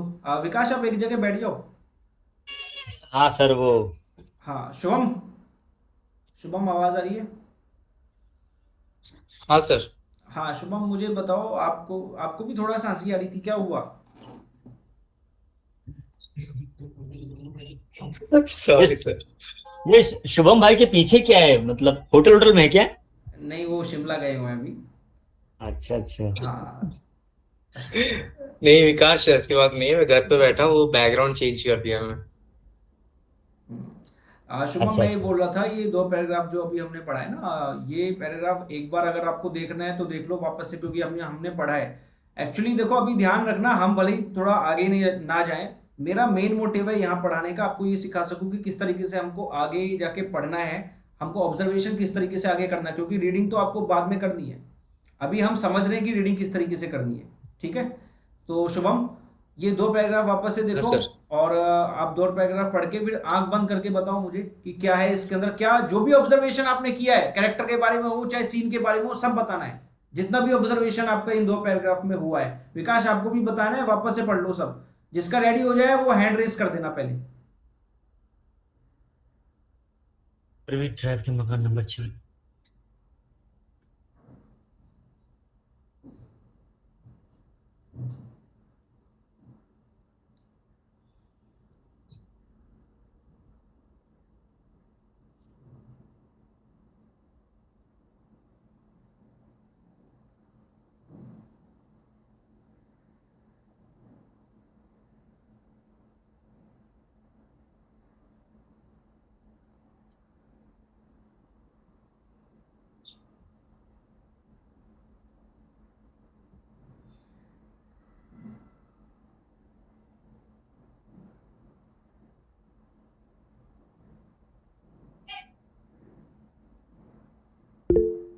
हाँ विकास, बोलिए। सर ये एक्चुअली ये पैराग्राफ में करेक्टर के बारे में बता रहा है। हम्म, जो अभी आंख मिस बंद करके बोलो। हाँ सर। अभी मोबाइल की तरफ मत देखो, आंख बंद करके बोलो। तो सर मैं यही कह रहा हूँ कि हाँ प्रत्युष। अपना ये हाँ रुको रुको एक मिनट, विकास आप बोलो एक बार, कंटिन्यू करो पहले। हाँ सर। तो कैसा ना एक मतलब दोनों करेक्टर के बारे में बता रहा है। जो मिस्टर और मिसेस डर्सली जो हैं, पति पत्नी, उन दोनों के करेक्टर के बारे में बता रहा है। और पूरे पैराग्राफ में मतलब करेक्टर बता रहा है, प्लस और मतलब रहते कहाँ पे ये बता रहा है, प्लस एक बोलते हैं ना उनके बेटे का बखान, हम्म। मतलब उनका जो बेटा है उसको कितना वो मानते हैं, वो चीज़ है। और बाकी और भी सारी चीजें हैं सर, वो आगे पढ़ने के बाद पता चलेगा कि ये लोग जो इनका डायलॉग है कि कोई सोच भी नहीं सकता कि हम सामान्य लोग इतना रहस्यमय चीजों में उलझे हुए सकते हैं। ये जो चीजें हैं मतलब सर, ये आगे तो आगे क्लेरिफाई होगा, अभी तो ये समझ में नहीं आ रहा है, सस्पेंस लग रहा है ये। ठीक है। प्रत्युष आप बताओ। विकास वो हैंड वाला बटन दोबारा दबा दो ताकि वो हट जाए, हैंड वाला। अच्छा ऐसा है क्या? हाँ ठीक है प्रत्युष, स्टार्ट। हाँ सर, जो कैरेक्टराइजेशन स्टार्ट हुआ ये दो पैराग्राफ में, सीन ऐसा है कि दो मिस्टर डसली और मिसेस डसली जो हैं, तो वो बहुत अपने घमंड से बोल रहे हैं कि हम लोग सामान्य लोग हैं, और उन्हें नहीं पता था उनके साथ क्या आगे होने वाला है। बाकी अभी तक तो उनके दिमाग में यही कि हम लोग नॉर्मल हैं, और उनका ही एक अलग ही अहंकार है कि हम लोग सामान्य लोग हैं, और जिस फील्ड में है या जिस उनका जैसा औहदा है उस सोसाइटी में, तो उससे वो ये भी दर्शाता है कि वो एक अलग ही सेल्फ रिस्पेक्ट के साथ, अलग ही एक डिग्निटी के साथ रहे हैं। तो उसको अहंकार भी कह सकते हैं या फिर नहीं भी कह सकते हैं, वो बाकी मतलब एक अलग घमंड में ही है। घमंड कहाँ आता है, उनके बेटे के ऊपर आ जाता है कि उनके बेटे के ऊपर ये था कि हमारा बेटा जो सबसे बेस्ट है, तो वो उसमें वो अहंकार है, और उसमें ये दर्शाता है सेकंड पैराग्राफ में। और उनके कैरेक्टरिस्टिक ज्यादा दिखाता है मिस्टर डसली और मिस डसली का। तो जैसे वो मोटे हैं, उनके गर्दन नहीं है, जैसे उससे दिखाता है कि कितने मोटे होंगे वो, बहुत ही एक्स्ट्रा ऑर्डिनरी मोटे, जो कि नॉर्मल से भी ज्यादा मोटे हैं। और उनके मूछे भी नॉर्मल से भी, जो नॉर्मल लोग मूछे रखते हैं उनसे भी ज्यादा मतलब मोटे हैं, या फिर ज्यादा वो दिखते एबनॉर्मल लग रहे हैं। और उनकी जो वाइफ है, उनकी गर्दन लंबी है, लंबी होने मतलब अलग, वो भी एबनॉर्मल है, वो नॉर्मल लंबा वो नहीं दिखा रहा है, वो जैसे बता रहे हैं।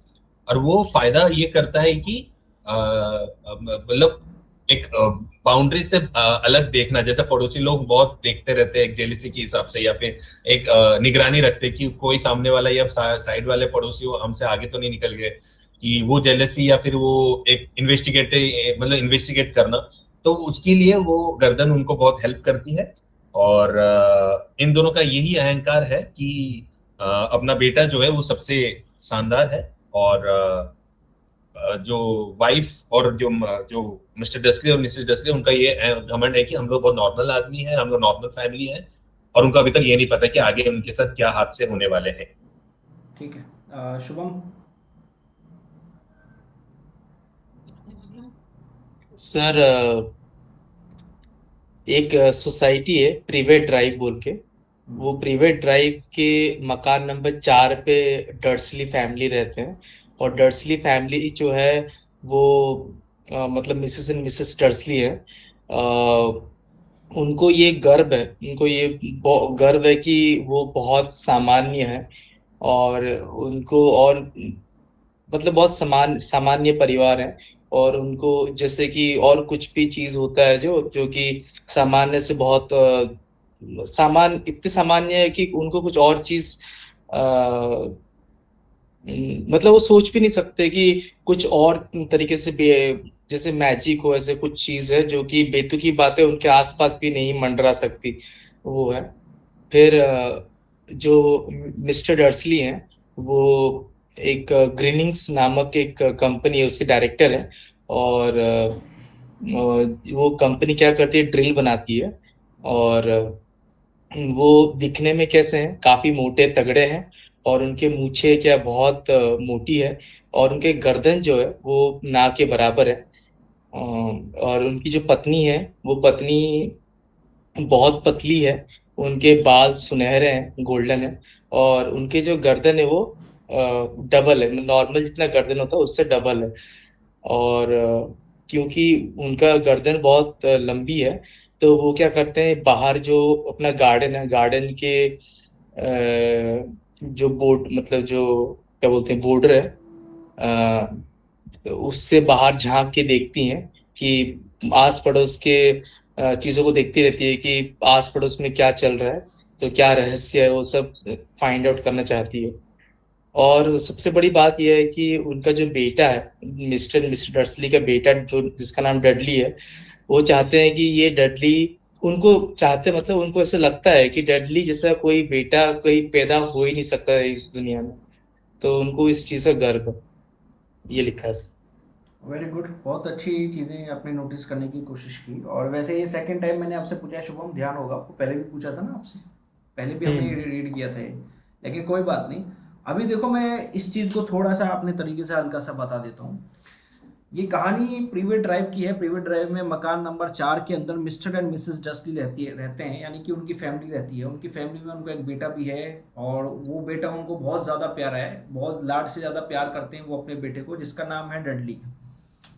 और ये लोग बहुत ही सामान्य तरीके से रहते हैं। इस चीज़ पर इनको गर्व है, इनको अहंकार है इस चीज़ का कि हम बहुत ही सामान्य लोग हैं, कोई भी अजीब चीज़ इनके आसपास नहीं है। इस चीज़ का इनको खुशी भी है, इस चीज़ की इनको खुशी भी है, और इस चीज़ से इनको गर्व भी है। और ये कोई भी अजीब चीज़ होती है तो उससे दूर ही रहते हैं। मिस्टर डसली जो है वो ग्रानिंग्स नाम की कंपनी का डायरेक्टर हैं, और वो बहुत ही मोटे हैं। शरीर के, अगर उनके शरीर की बात करें तो वो बहुत ही मोटे हैं, मोटे तगड़े हैं, और उनकी मूछें भी बहुत बड़ी हैं, बहुत ही, मतलब जो नॉर्मल मूछें होती हैं उनसे बहुत बड़ी हैं। लेकिन उनकी गर्दन ना के बराबर है, यानी दिखती ही नहीं है। यानी कि अगर हम ढंग से कहें तो उनकी जो सर है यानी हेड है, वो उनके कंधे पे ही चिपका हुआ लगता है देखने से। उनकी जो वाइफ है मिसेस डर्सली, उनकी गर्दन इसके बिल्कुल अपोजिट है, वो दुगनी लंबी है। और जो उनकी बाहर की बाउंड्री है, बगीचे की जो बाउंड्री है, यानी कि मुंडेर है जो बाउंड्री हम जिसे बोलते हैं गार्डन की, वो उस गार्डन के आर पार तांग झांक करने में काम आती है उनके। यानी कि उनकी जो वाइफ है, उनकी लंबी गर्दन जब आस पड़ोस में थोड़ा झांकती है तो वो लंबी गर्दन उनके बहुत काम आती है। तो ये उनकी एक फैमिली है, और यही उनके बारे में अब तक हमने समझा। तो हाँ, आवाज़ आ रही है आप तीनों को? प्रत्युष, शुभम, विकास? हाँ हाँ सर, आ सर, रही हाँ आ सर, रही। आ रही आ रही हाँ हाँ हाँ। तो इस आ रही तरीके है। से हमको अभी अभी जैसे मैंने अपने तरीके से दिया, उसमें सारी चीज़ें आ गई थी। ये मैंने आप लोगों से इसलिए कराया था। आप लोगों अपने फेस शो कर लीजिए। ये मैंने आप लोगों को इसलिए बताया था कि ये सबसे इम्पोर्टेंट चीज़ है। मान लो आपके पास ये स्क्रिप्ट ही आ जाती, ये स्क्रीन प्ले आ जाता, तो आप रटने थोड़ी बैठते। आप लोगों को यही समझना है कि उस स्क्रीन प्ले में क्या इन्फॉर्मेशन दी गई है, कैरेक्टर्स के बारे में, सीन्स के बारे में है। अभी देखो इसके अंदर कैरेक्टर्स के बारे में बताया गया, अगर आपने ढंग से देखो, तीनों कैरेक्टर्स के बारे में पूरा नहीं बताया गया, लेकिन थोड़ी थोड़ी इन्फॉर्मेशन है। दो कैरेक्टर्स के बारे में तो है ही, जो वाइफ और हस्बैंड है, इन दोनों के बारे में।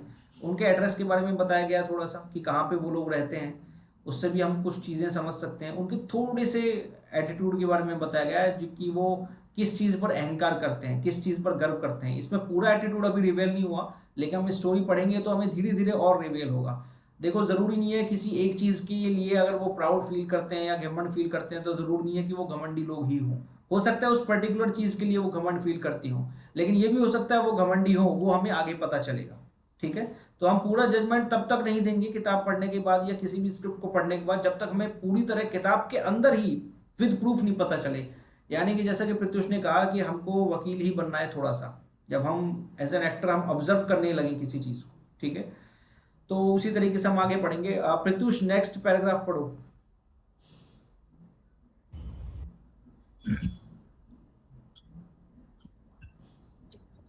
उनके पास वो सब कुछ था जो वे चाहते थे, पर उनकी जिंदगी में एक रहस्य भी थी, एक रहस्य भी था।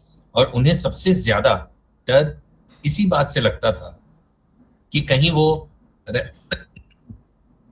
कहीं वो रहस्य किसी को पता ना चल जाए। वो ये सोच भी नहीं सकते थे कि अगर किसी को पॉटर परिवार के बारे में पता चल गया तो उनका क्या होगा। Mrs Mrs Potter Mrs Potter Mrs Dursley की बहन थी, डर्सली। हाँ डर्सली की बहन थी, परंतु वे कई सालों से एक दूसरे से नहीं मिलती थी।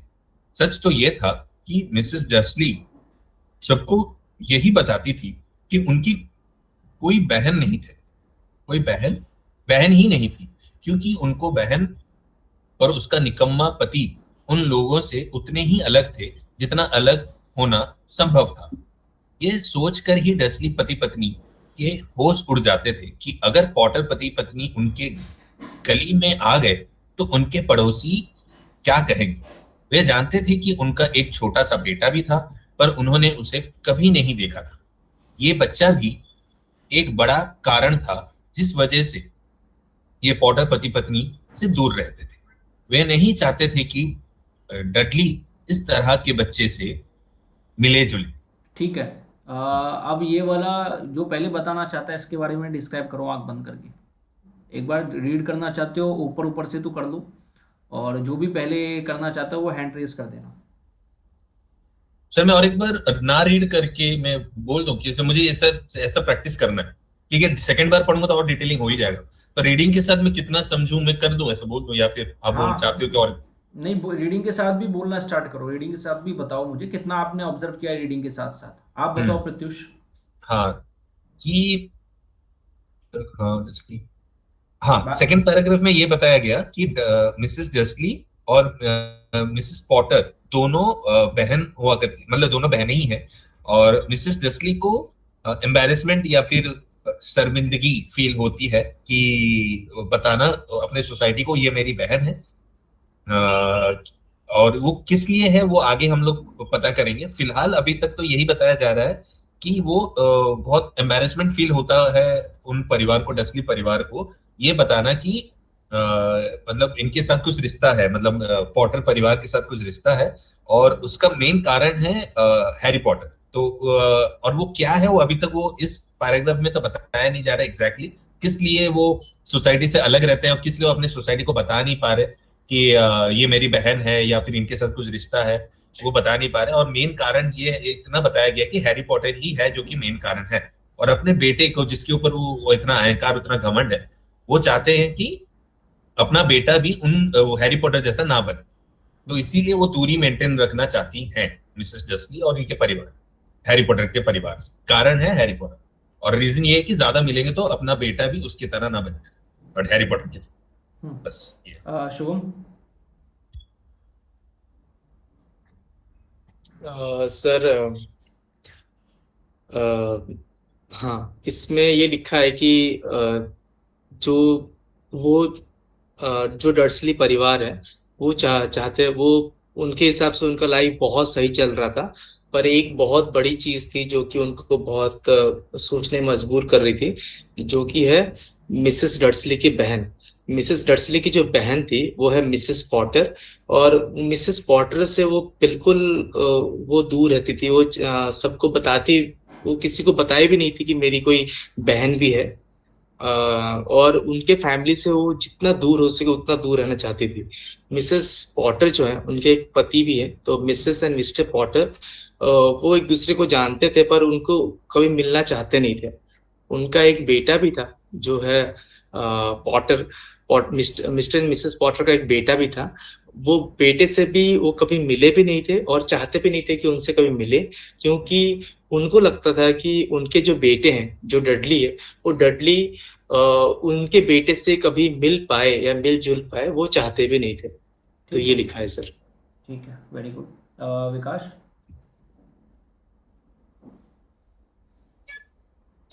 हाँ सर, ये एक्चुअली जो चीज़ें लिखी गई हैं वो शुभम भाई ने, प्रत्युष भाई ने बताया है। और आप कुछ मतलब हाँ उसके उसमें एडिशनल कुछ बताना चाहोगे या उससे रिलेटेड कुछ बताना चाहोगे इसके अंदर? वही है कि वो अपने मतलब वो जो डस्ली फैमिली है वो यही सोचती है कि जो पॉटर है, मतलब डस्ली, जो मिसेस डस्ली है उनकी बहन जो है, क्यों मतलब रिश्ते में है, वो मतलब नीचा समझते हैं, अपने आप को बहुत नीचा समझते हैं और उस चीज़ को बहुत नीचा समझते हैं कि यार ये मेरे रिलेशन में क्यों है। बहुत ही घृणा करते हैं, मतलब इस पैराग्राफ से पता चल रहा है अब पॉटर फैमिली से। और एक चीज मुझे समझ में नहीं आ रहा है, अभी भी यहाँ पे रहस्य रहस्य का थोड़ा सा बात कर रहे हैं लोग कि एक मतलब रहता है ना कि जैसे पहले पैराग्राफ में बोले कि ये रहस्य, सामान्य रहस्य लोग सोच भी नहीं सकते कि ये एक रहस्य भी है। थोड़ा सा रहस्य के बारे में बोल रहे हैं। रहस्य तो आगे स्टोरी में पता चलेगा ना। स्टोरी पढ़ेंगे जब आगे उसमें पता चलेगा ना रहस्य के बारे में। तो ये वही तो बता रही है राइटर कि एक रहस्य भी था जिस वजह से उन्हें दूर रहना, जिस वजह से वो दूर रहते थे उस फैमिली से दूर रहते थे, उस रहस्य की वजह से कि कहीं वो रहस्य किसी भी लोगों, किसी भी इंसान को पता ना चले या उनके आसपास रहने वाले किसी। जी जी, बिल्कुल बिल्कुल बिल्कुल, हाँ ये चीज किसी को पता ना चले। हाँ। अच्छा, अभी अभी इसमें जो विकास ने बोला उसमें सबसे अच्छी चीज ये बोली थी विकास, वैसे तो आपने बताया, लेकिन एक अच्छी चीज क्या पकड़ी आपने? एक कैरेक्टराइजेशन इनका उनके प्रति पकड़ा, पॉटर परिवार के प्रति। क्या था वो? पृथ्वी शुभम ढंग से सुनना है, ये बहुत इंपॉर्टेंट चीज है जो विकास ने बताई कि ईर्ष्या का भाव है उनका। जी बिल्कुल बिल्कुल सर। ये होता है कैरेक्टराइजेशन का, ये होता है साइकोलॉजी पकड़ना। ये साइकोलॉजी देखनी थी देखो किताब के अंदर, ये आपको पकड़नी पड़ेगी कई बार डायलॉग्स के थ्रू या डिस्क्रिप्शन के थ्रू। यही आपको स्क्रिप्ट के अंदर पकड़नी पड़ती है जब स्क्रिप्ट के अंदर आती है। अभी ईर्ष्या कैसे पता लगा? जैसे निकम्मा पति, ये राइटर उनके उनके हिसाब से लिख रही है, ये जो डर्सली लोग थे ना उनके हिसाब से। और दूसरी चीज कहां से पता लगती है देखो, मिसेस डर्सली सबको यही बताती थी कि सॉरी ये नहीं नहीं, ईर्ष्या का भाव नहीं है, ईर्ष्या तो जेलसी होती है, मैंने गलत बोल दिया, सॉरी मैंने गलत बोल दिया, ये गलती से ईर्ष्या बोला है आप लोगों को। रुको, कहाँ गया? ईर्ष्या नहीं है, ये है भाई अपना शर्मिंदगी ना सर, एम्बेरसमेंट। एम्बेरसमेंट तो है ही। एम्बेरसमेंट दैट इज कंडीशन, ये that is result, that is not condition. मैं जो बता रहा हूं वो ये है घृणा, जो विकास ने बोला घृणा, ठीक है? ये भाव जो विकास ने बोला ये सही था, ठीक है? घृणा, घृणा को क्या बोल सकते हैं हम इंग्लिश में? डिस्गस्ट नहीं, डिस्गस्टिंग नहीं। हेट बोल सकते हैं ना, घृणा को तो हेट ही बोलते हाँ सर, हेट यहाँ पर disgust। हैं, डिस्गस्टी डिसलाइक। होता, हाँ डिस्गस्टी होता है वो घृणा एक तरीके से। जो आपने बोला वो सही बोला। घृणा डिस्गस्टिंग बोलते हैं ना, यानी घृणित, घृणा जब करते हैं किसी से तो दैट इज डिस्गस्टी होता है वो। तो घृणा करना आप समझते हो ना क्या होता है रियल लाइफ में।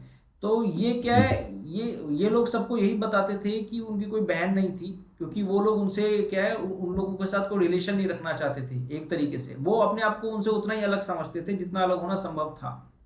तो वो लोग, दूसरा एक तो चीज हमें घृणा पता लगे उनके प्रति, किसके प्रति?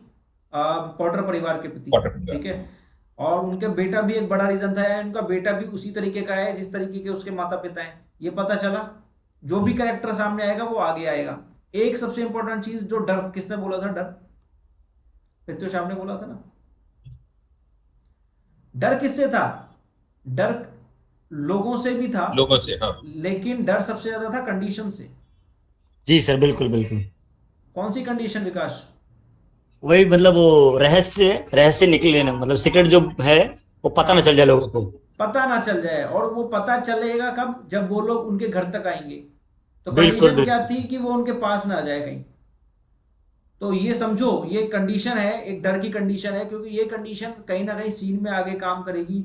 या ये इस पैराग्राफ के अंदर भी, अगर मान लो आप इस पैराग्राफ को जी रहे होंगे ना, अगर इससे रिलेटेड कोई डायलॉग्स होंगे इसके आगे, तो आपको ये सब चीजें नोटिस करनी पड़ेगी कि एक डर उनके मन में बना हुआ है। यानी अगर मान लो ये जो यहाँ लिखा गया है इसको डायलॉग के अंदर दे दिया गया होता, तो आपको वो डर अपने मन, आपको एक्सप्रेशन में लाना पड़ता है, या सबसे पहले अपने फील, आपको फील करना बिल्कुल पड़ता है वो सर। डर। आपको वो डर फील करना पड़ता ना। यार पॉटर परिवार, वो दिखाना नहीं पड़ता मुंह से, लेकिन आपको फील करना पड़ता, आपकी आंखों में दिखना चाहिए था वो डर। यार पॉटर परिवार आ गए तो क्या होगा। और दूसरा ये कि आपको वो घृणा का भाव भी लाना पड़ता पॉटर परिवार के अंदर। कंडीशन, डर होता कंडीशन के प्रति, ठीक है, और घृणा होता उन लोगों के प्रति जो पॉटर परिवार है। अब आपको समझ में आया बुक क्यों पढ़ना चाहिए? जी सर। अब एंड करेंगे, लेकिन एक पैराग्राफ और पढ़ेंगे, एक दो पैराग्राफ, लास्ट के दो तीन पैराग्राफ पढ़ेंगे फिर एंड करेंगे। तो लास्ट में कौन बच गया? शुभम ने नहीं पढ़ा ना। शुभम, हाँ। शुभम नेक्स्ट पैराग्राफ शुभम भाई ने स्टार्ट। पढ़ा है, शुभम भाई ने।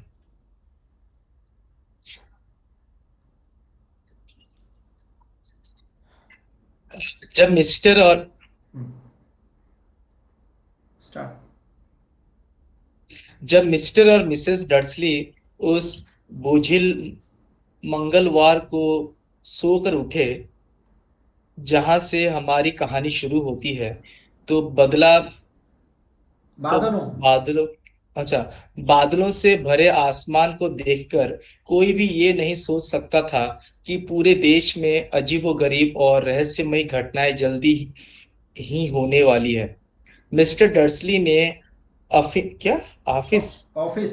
मिस्टर डर्सली ने ऑफिस जाने के लिए गुनगुनाते हुए अपने सबसे बोरिंग टाई निकाली और मिसेस डर्सली चहकते हुए इधर उधर की करती रही करती रही। इसके साथ ही वे हल्ला। हल्ला मचा रहे हल्ला हल्ला।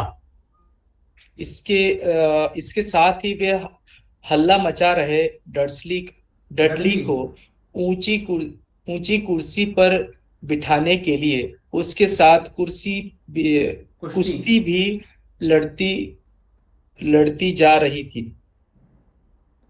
उनमें उनमें से किसी को भी ये नहीं दिखा कि एक बड़ा सा भूरा हाँ सही है, भूरा भूरा उल्लू। उल्लू भूरा उल्लू। हाँ, भूरा उल्लू उनकी खिड़की के पास से पंख फड़फड़ाते हुए गुजर गया। फड़फड़ाते। 8:30 बजे, हाँ, फड़ फड़फड़ाते फड़फड़ाते। फड़फड़ाते। फड़फड़ाते कोई बात नहीं, बाद में ले लेना, पढ़ो आप, जैसा पढ़ा जा रहा है वैसे पढ़ो। फड़फड़ाते हुए गुजर गया। 8:30 बजे मिस्टर डर्सली ने अपना ब्रीफ केस उठाया, पत्नी का गाल थपथपाया और डडली को चूमने की कोशिश की, परंतु वे ऐसा नहीं कर पाए क्योंकि डडली उस समय झुंझला रहा था और अपना नाश्ता दीवार पर फेंक रहा था। फेंक रहा था। करेक्ट है, हम्म। दीवार पर फेंक रहा था। फेंक नहीं, फेंक रहा शैतान था। कहीं का। फेंक रहा था, ए साउंड ध्यान रखो। चलो कोई नहीं, बाद में प्रैक्टिस करना इसकी, अभी बोल दो जैसा आ रहा है। ठीक है, फेंक रहा था, हाँ, ये सही था। ये सही नहीं था, लेकिन इसकी प्रैक्टिस बाद में करेंगे। अभी मैं स्टोरी के हिसाब से आप लोगों को बुक पढ़वा रहा हूँ, इसलिए मैं अभी टोक नहीं रहा हूँ आपको डिक्शन के लिए, ठीक है, या प्रोनाउंसिएशन के ठीक लिए है, फिलहाल फिलहाल नहीं टोक रहा हूँ, फिलहाल स्टोरी पे ध्यान दो। ठीक है। दीवार पर फेंक रहा था, शैतान कहीं का। मिस्टर डर्सली ने घर डायलॉग है, से निकल दिस इज डायलॉग, कोशिश करो इसको डायलॉग की तरह ही से लो। देखो दीवार पर फेंक रहा था, अब ये देखो इन्वर्टेड कॉमास या कॉमास के अंदर जो आते हैं ना बुक्स के अंदर, या फिर हम्म हाँ, तो ये डायलॉग्स ही होते हैं, या फिर आपको जैसे मैंने दिखाया था वो थोड़ा चेंज कर दिया था हल्का सा, ये थोड़ा टेढ़ा कर दिया था ना वर्ड डायलॉग्स को, शब्दों को थोड़ा टेढ़ा कर हम्म दिया था, ऊपर किया था, इटैलिक इटैलिक इटैलिक किया था, इटैलिक वो डायलॉग्स हैं, ठीक है, इस तरीके से आए तो समझ लो डायलॉग्स हैं, ये डायलॉग्स है शैतान कहीं का। देखो बोलो उसको। शैतान कहीं का।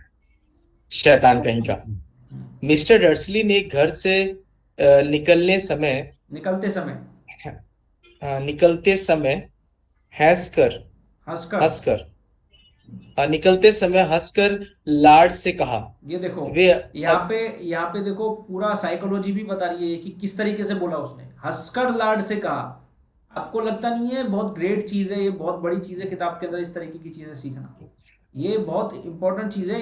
अगर आप ये सीख रहे हो तो समझ लो जो सीन प्रिपरेशन की प्रैक्टिस होती है ना ऑलरेडी आप, और उससे भी बड़ी चीज, उससे भी ज्यादा सीख रहे हो आप।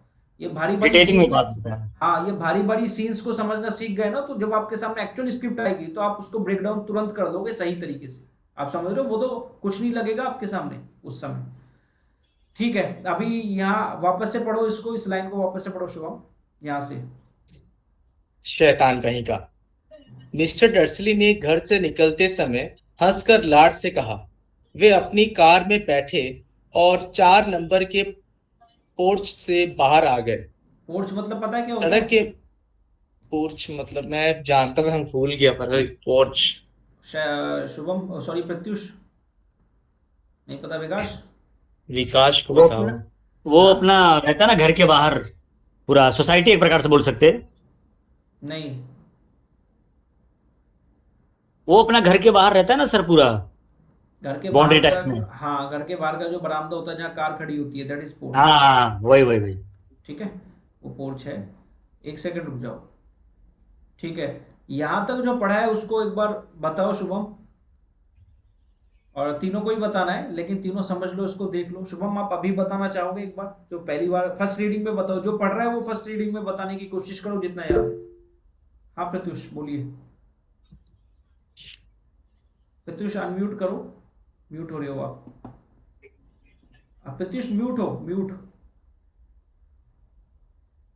मैं बोल रहा हूँ कि अगर शुभम बोलना चाहे तो बोल सकता है, नहीं तो मैं प्रैक्टिस कर रहा हूँ कि कितना एक बार में पढ़ के कितना याद हो सके, इसलिए मैं, नहीं कोई तो शुभम बात तो अगर ट्राई करना चाहे कर सकता है शुभम, नहीं तो कोई बात पढ़ नहीं, सकता है। आंख आंख बंद करके ध्यान रखो, बाकी जिससे पूछेंगे फिर बताना। पहले शुभम आप बताओ कितना है। सर मुझे इतना, मैं तब पढ़ने में रह गया था, मैं तब भी बताता हूँ सर क्या हुआ है सर। ठीक है, ठीक है, ठीक शायद है। हाँ कोई बात नहीं, एक मिनट रुको पहले, इस बार में विकास ध्यान है आपको? जी सर। हाँ, आप बताना चाहोगे पहले? पढ़ लो आप भी, एक काम करो प्रत्युष आप बताओ। हाँ कि अम, हाँ, मंगलवार की सुबह, और वहां पर इनको किसी को भी पता नहीं था ये कपल को उठते ही क्या उनको उनके साथ होने वाला है। और वो जो आगे हम लोग इसी पैराग्राफ में जो पढ़े कि जो वो आउल आने वाला है, तो उनके बारे में वो पता नहीं था।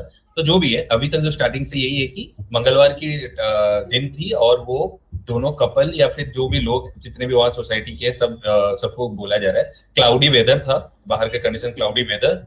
और मंगलवार के टाइम वो जब उठे, और उनका उनका माइंड में नहीं था कि, उनके जहन में नहीं था कि क्या होने वाला है। और साथ साथ जब जो उनका क्या नाम है, जो मोट क्या है, मिस्टर डसली। डसली मिस्टर डसली जब उठ के तैयार हो रहे थे, वो ऊपर जैसे एक एक्ट करके दिखा सकते, जैसे गुनगुनाते हुए वो करके गुनगुनाते हुए जब टाई वो रेडी हो रहे थे, क्या मतलब अपने मिरर के सामने या कहीं हो रहे थे, तब तक वो बैकग्राउंड में ये भी चल रहा है कि उनकी जो वाइफ भी है वो भी कुछ ना कुछ बड़बड़ा रही है, जैसे कि बच्चों के साथ लड़ना झगड़ना जैसे होता है, कुछ भी वहां के सोसाइटी वगैरह में कुछ भी डेली डेली की बातें वो बोल भी रही है। साथ ही साथ उनके जो नटखट डडली जो है उनके बेटे हैं, तो उनको वो मतलब बिठा भी रही है, उनको सहला भी रही है, चुपचाप बैठ के ब्रेकफास्ट ले लो या जो भी, उनको चुप करा रही है। मगर वो चुप ही नहीं हो रहा है, क्योंकि वो बहुत मतलब नॉटी है, ऐसा कुछ उसका नोटेरियस भी दिखा रहा है, और टिपिकल वाइफ भी दिखा रही है कि जो कि बकबक करती रहती है। और जो डसली जो है, मिस्टर डसली, वो अपना रेडी हो रहे हैं बाहर, मतलब उनके ऑफिस जाना है।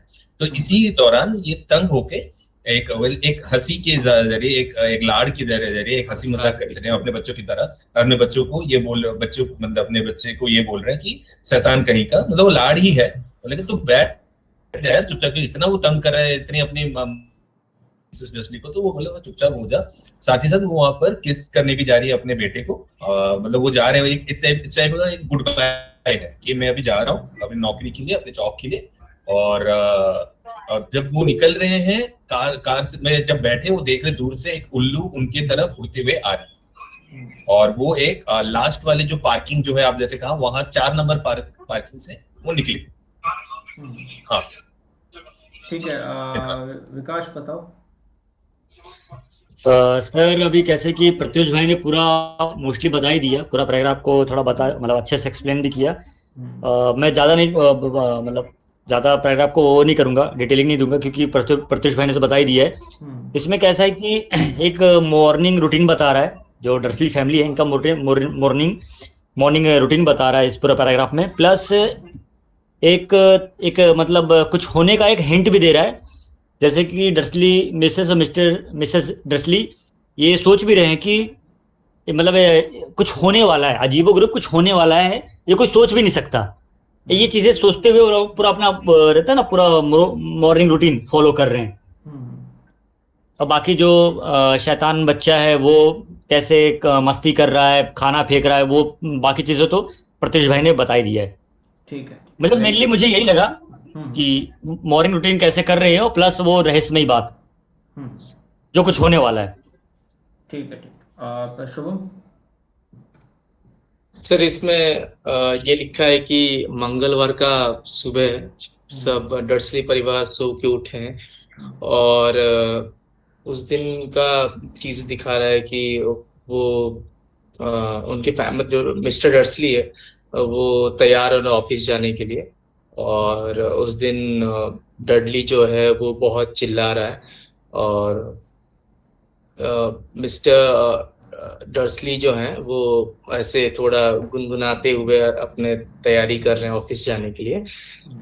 उस टाइम डडली बहुत चिल्ला रहा है। और तो उस समय मिसेस डर्सली जो है उसको एक चेयर पे बैठा रहे हैं और कोशिश कर रहे हैं कि वो थोड़ा शांत हो जाए। और उसको नाश्ता दे रहे हैं खिलाने के लिए, खिलाने खाने के लिए बोल रहे हैं उसको। उस समय ये हो गया सर। नेक्स्ट है उस जस्ट उस समय क्या होता है कि एक मतलब एक पूरा उल्लू है वो बाहर से गुजरता है। नेक्स्ट ये दिखाता है कि ऑलमोस्ट 8:30 बजे वो मिस्टर डर्सली अपना ब्रीफकेस उठाकर ऑफिस के लिए निकलते हैं। और जब निकलते हैं तो अपना वाइफ को, मिसेस डर्सली को, वो गाल पे थपथपाते हैं। और मिस्टर डडली को वो चूमने की कोशिश करते हैं पर वो कर नहीं पाते क्योंकि वो थोड़ा हिल रहा होता है, झुंझला रहा होता है। और वो अपना खाना बाहर फेंक रहा होता है। फिर वो ये सब देख के उसको, अपने बेटे को बोलते हैं कि शैतान कहीं का, प्यार से लाड से बोलते हैं शैतान कहीं का। और फिर वो बाहर निकल जाता है। और बाहर एक कार पार्किंग होगा, वो कार लेके निकल जाते हैं। तो वही निशान है सर। ठीक है। अल्टीमेटली लास्ट में देखो मैं ये बोलना चाहता हूँ, आप तीनों ने बहुत अच्छी कोशिश की, मुझे अच्छा लगा। और ऑब्वियसली इसमें एक चीज़ मैं बताऊँगा, अगली बार से हम कभी करेंगे तो देखो, एक दूसरा बता दे कोई बात नहीं, विकास ने भी अच्छा बताया, मैं सुन सकता था लेकिन मुझे पता है विकास बता भी देता, लेकिन मैंने पूछा नहीं डिटेलिंग में थोड़ा सा। लेकिन विकास ने अपने हिसाब से पूरा बता ही दिया, इसमें ज़्यादा नहीं था। एक मैं चीज़ बताना चाहता हूँ, देखो एक चीज़ हमेशा ध्यान रखो, जब मैं आपसे डिटेलिंग पूछूँ ना, या ये पूछूँ कि ब्रीफ बताओ, ये सब बताओ, तो यही सोच के बताना कि किसी ने पहले नहीं बताया है और मुझे सामने वाले को बताना है, सामने वाले को कुछ नहीं पता इसके बारे में। मैं पूछ रहा हूँ यानी मैं पहली बार पूछ रहा हूँ, ये समझ के चलो कि, और मेरे को पता ही नहीं है इसके बारे में। क्योंकि जब आप ब्रीफ मुझे दे रहे हो ना और मुझे नहीं पता, आप किसी अननोन पर्सन को समझाने जा रहे हो, ये समझ लो सीन। आप अननोन पर्सन को सीन समझाओगे यानी उसको 0% पता है, यानी मुझे बिल्कुल नहीं पता इस सीन के बारे में, उस तरीके से समझाना अगली बार से। क्योंकि उससे क्या है, उसी की प्रैक्टिस आपको करनी है। अगर आप सामने वाले को बता रहे हो कि जिसको बिल्कुल नहीं पता है, तो आप खुद को भी फिर समझा पाओगे, यानी आप पूरी डिटेलिंग के साथ बताओगे ना सामने वाले को। सामने वाले को एक एक चीज बतानी है। जब एक एक चीज बताने की, एक एक चीज बताने का प्रेशर आप पर होगा ना, तो आप एक एक चीज समझोगे, डिटेलिंग भी नहीं छोड़ोगे। आप छोटी से छोटी चीज समझने की कोशिश करोगे कि यार, आप ये सोचो कि ये पूरा पैराग्राफ जो आप देख रहे हो, अगर मैं सामने वाले को, मुझे इस तरीके से बताना है कि वो बिना देखे जब लिखे, अपने तरीके से ही भले लिख दे, तो उसमें ये डिटेलिंग मिस नहीं होनी चाहिए इसके अंदर की। आपको उस तरीके से प्रैक्टिस करनी है घर पे। और जब आप अगली बार किताब पढ़ो, तो मैं ये नहीं कह रहा कि सारी चीज़ें याद रहेंगी, लेकिन सारी चीज़ें आपको पता होनी चाहिए कि हमने क्या पढ़ा है। जब आगे उस चीज़ से रिलेटेड कनेक्टिविटी मिलेगी तो आप भूलें ना। तो इसी तरीके से आपको किताबें पढ़ते हुए जाना है आगे। आप समझ में आ रहा है मैं किस तरीके से पढ़ने का बोलता था? इस तरीके से एक एक्टर को पढ़नी चाहिए आपको। हर कैरेक्टर समझना है। सबसे पहले तो जितने भी कैरेक्टर है उनका नाम याद रखना स्टार्ट करो, वो रट लो नाम। तो नाम क्या है, उनके बीच का रिलेशन क्या है, अगर आप ये नहीं याद रखोगे, ये नहीं चीज़ों को ध्यान रखोगे, तो आपको किताब बोरिंग लगेगी, क्योंकि आप कंफ्यूज हो जाओगे आगे जाकर। क्योंकि कौन सा कैरेक्टर क्या था, किसके साथ क्या रिलेशन था, आपको समझ ही नहीं आएगा। क्योंकि आपको रिलेशन ही पता नहीं होगा, तो आपको उनके बीच की साइकोलॉजी, उनके बीच का रिलेशन, या उनके बीच का जो सीन है, अंडरस्टैंडिंग है, इन्वायरमेंट है, कुछ समझ नहीं आएगा। जब आपको इंसान के बारे में सबसे पहले पता लगा लिया, कैरेक्टर आए, जैसे जैसे कैरेक्टर रिवील हुआ है, तुरंत आप उस कैरेक्टर का नाम याद रख लो, तुरंत उसकी जो रिलेशन है, किसी के साथ दिखाया जा रहा है, वो रिलेशन याद रख लो। उसके बाद सीन तो आप अंडरस्टैंड कर ही लोगे पढ़ते पढ़ते। लेकिन ये है कि ये सबसे इंपॉर्टेंट है कैरेक्टराइजेशन। कैरेक्टर का नाम याद रखो, कैरेक्टर का क्या मतलब, किस तरीके का कैरेक्टर है, वो किताब के अंदर रिवील करेंगे, वो याद रखो। और उसका दूसरों के साथ क्या रिलेशन है, वो याद रखो। ये तीन चीज़ें तो सबसे पहले याद करना स्टार्ट करो जैसे ही कैरेक्टर रिवील हो किताब के अंदर। ठीक है। और उसके बाद फिर कहानी आगे बढ़ेगी, फिर कहानी के हिसाब से धीरे धीरे समझो। देखो मैं ये एक्सपेक्ट नहीं कर रहा हूँ कि आज ही आप सब सीन प्रिपरेशन वाले बन जाओगे, धीरे धीरे का प्रोसेस है। मैं भी ऐसा नहीं हूँ कि बहुत हाई फाई हूँ, या मैं ऐसा भी नहीं हूँ कि बहुत लो हूँ, लेकिन जितनी भी मेरी रही है वो धीरे धीरे बढ़ा है मेरा भी, तो आपका भी धीरे धीरे इंक्रीज होगा। जैसे विकास, आपने देखा होगा काफ़ी अच्छे से बता पा रहा था, तो ये विकास मतलब विकास ने डिटेलिंग इसलिए नहीं बताया क्योंकि आप लोगों ने ज़्यादा बोल दिया था, डिटेलिंग ऑलरेडी बोल दी थी। लेकिन वो जिस तरीके से समझा रहा था वो ऐसे लग रहा था कि प्रोफेशनली एक डायरेक्टर समझाता है ना, बताता है कि हाँ यार ये इसके अंदर हो रहा है, ये हो रहा है। तो वो चीज़ उसकी आज की नहीं है, वो चीज़ उसकी पहले की बहुत सालों की मेहनत है, जो क्लास में भी वो करता था उससे भी करता था। लेकिन हमें आगे भी मेहनत करनी है, हमारा काम रुका नहीं है। और ये विकास के लिए भी है, प्रत्युष एंड शुभम आपके लिए भी और मेरे लिए भी है, सबके लिए। ठीक है।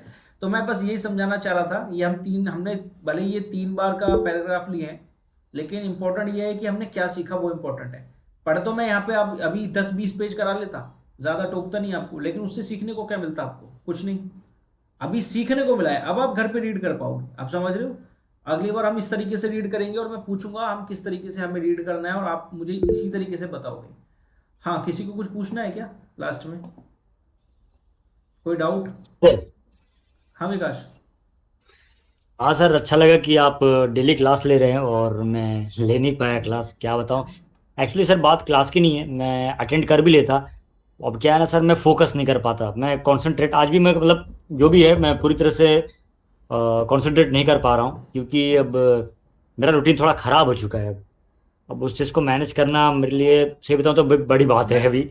मैं समझ और रहा हूँ मैं मैं। डेली देख रहा था मैसेज आपका आ रहा था, लोग अटेंड कर रहे हैं, मुझे बहुत अच्छा लगा कि यार सर इतना डेडिकेट होके कर रहे हैं, कितनी अच्छी बात है। दिमाग में चीज़ें चलती थी, लेकिन अभी कैसा है कि ना सर, अभी इस चीज़ एक्टिंग को लेकर एक्सक्यूज़ होगा। और मैं फिर भी अब आज आया, मतलब यार देखते हैं कौन कौन है, एक बार देखते हैं यार मतलब क्या चल रहा है क्या नहीं चल रहा है, क्योंकि नॉर्मली मैं तो अटेंड कर नहीं पा रहा हूँ। अब सर 3 बजे का टाइम होता है और मेरा काम ही ऐसा है कि मैं क्या ही बताऊँ। लेकिन आई होप आगे चल के मैं कोशिश करूंगा कि अटेंड करूं। कोई बात और नहीं अच्छा लगा कि शुभम भाई और प्रत्युष भाई दोनों हैं, बाकी लोग तो पता नहीं कहाँ गए।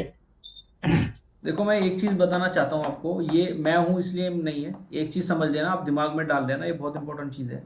आप कहीं से भी सीख रहे हो ना, चाहे मैं हूँ, चाहे अंडर एक्टिंग, जैसे हम लोगों ने उस दिन फिल्म देखी थी ना जीवा दिल अलवर का, भले ही हम एंटरटेन भी हुए थे, हंसे भी थे थोड़ा, लेकिन आपने देखा हम लोग उनसे भी सीखे थे। इसलिए सीखने के लिए कभी कोई इंसान छोटा नहीं होता, ये हमेशा ध्यान रखो। एंटरटेनमेंट बिसाइड्स फ्रॉम दैट, हम सीखने का हम हर किसी से सीखते हैं। इसलिए मैं ये कहना चाहता हूँ, लेकिन कुछ लोग ऐसे हैं, मैं अभी किसी का नाम नहीं लेना चाहता, मैं खाली जनरल बता रहा हूँ क्योंकि मैं नहीं चाहता वो ख़राब इम्पैक्ट जाए। मैं बस ये कहना चाहता हूँ कि कुछ लोग ऐसे हैं जिनके अंदर एक थोड़ा सा ईगो वो आ गया है, और वो चीज़ वो है। मैं ये नहीं कह रहा हूँ कि मेरी क्लास अटेंड नहीं कर रहे, मैं उनको नहीं कह रहा हूँ कि क्लास अटेंड नहीं कर रहे, इसलिए नहीं कह रहा हूँ मैं ये बात। ये वो एक अलग मेंटेलिटी के हिसाब से बोल रहा हूँ, आप समझ रहे होंगे मैं क्या बात करना चाह रहा हूँ। मैं जी बिल्कुल सीखने सर, बिल्कुल। मैं सीखने की मेंटेलिटी को बोलना चाह रहा हूँ, मैं ये नहीं बोलना चाह रहा हूँ कि मुझसे नहीं सीख रहा हो या मेरे पास क्लास, मैं तो किसी से पैसा नहीं ले रहा, मुझे क्या चाहिए। अगर वो क्लास ज्वाइन नहीं कर रहा, मैं उसके लिए भी नहीं कह रहा हूँ। वो तो हो सकता है काफ़ी लोगों के जेन्युइन रीज़न भी होंगे कि वो किसी दूसरे फील्ड में नहीं करना चाहते, कोई बात नहीं, वो उनकी लाइफ है, और उसमें वो लोग सही भी हैं, गलत नहीं है वो लोग। लेकिन मैं, अगर कोई इंसान मेंटली सोच रहा है कि सीखना ही गलत है या हम जो कर रहे हैं वो गलत है, मैं उस मेंटेलिटी को गलत कह रहा हूँ।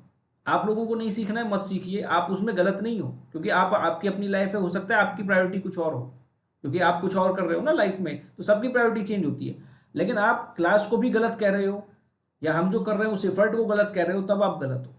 मैं एक जनरल बात बता रहा हूँ, मैं किसी के ऊपर बोल नहीं रहा हूँ, अपने ऊपर मत लेना, ये आप लोगों के लिए नहीं कह रहा हूँ, एक जनरल बात नहीं नहीं, बता मुझे रहा हूँ। पता है सर, मतलब कोई बोला है क्या वैसे, हाँ, आपको कुछ सुनने को मिला है? नहीं नहीं, ये कुछ नहीं है, बस इतना ध्यान रखो, मैं जनरल अच्छा। बात बता रहा हूँ। हाँ, मैं जनरल बता रहा हूँ, मैं आपको इसलिए समझा रहा हूँ ताकि आपके सामने भी ऐसी सिचुएशन आ सकती है, तो ध्यान रखिएगा अपने हिसाब से, अभी ये जो आपने सीखा है लाइफ में जो किया है उसके हिसाब से। मैं अपनी क्लास, सिर्फ अपनी क्लास के लिए नहीं कह रहा हूँ, ये सबके लिए कह रहा हूँ। कहीं से भी सीखने को मिले, कोई चीज़ छोटी नहीं होती जहाँ से सीखने को मिलता है।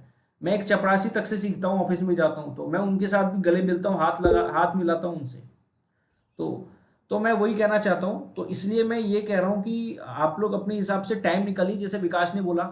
और एक चीज़ और बोलना चाहता हूँ लास्ट में, सॉरी, मुझे पता है आप लोगों को भी हो रहा होगा टाइम, मैं एक चीज़ और कहना चाहता हूँ कि एक्टिंग को सिर्फ इसलिए ही हमें सीखते नहीं रहना है कि हमें फिल्म में काम करना है, जैसे मैंने पहले बोला था, ग्रुप में या सीरियल में काम करना है, वो तो हमारा मोटिव है ही।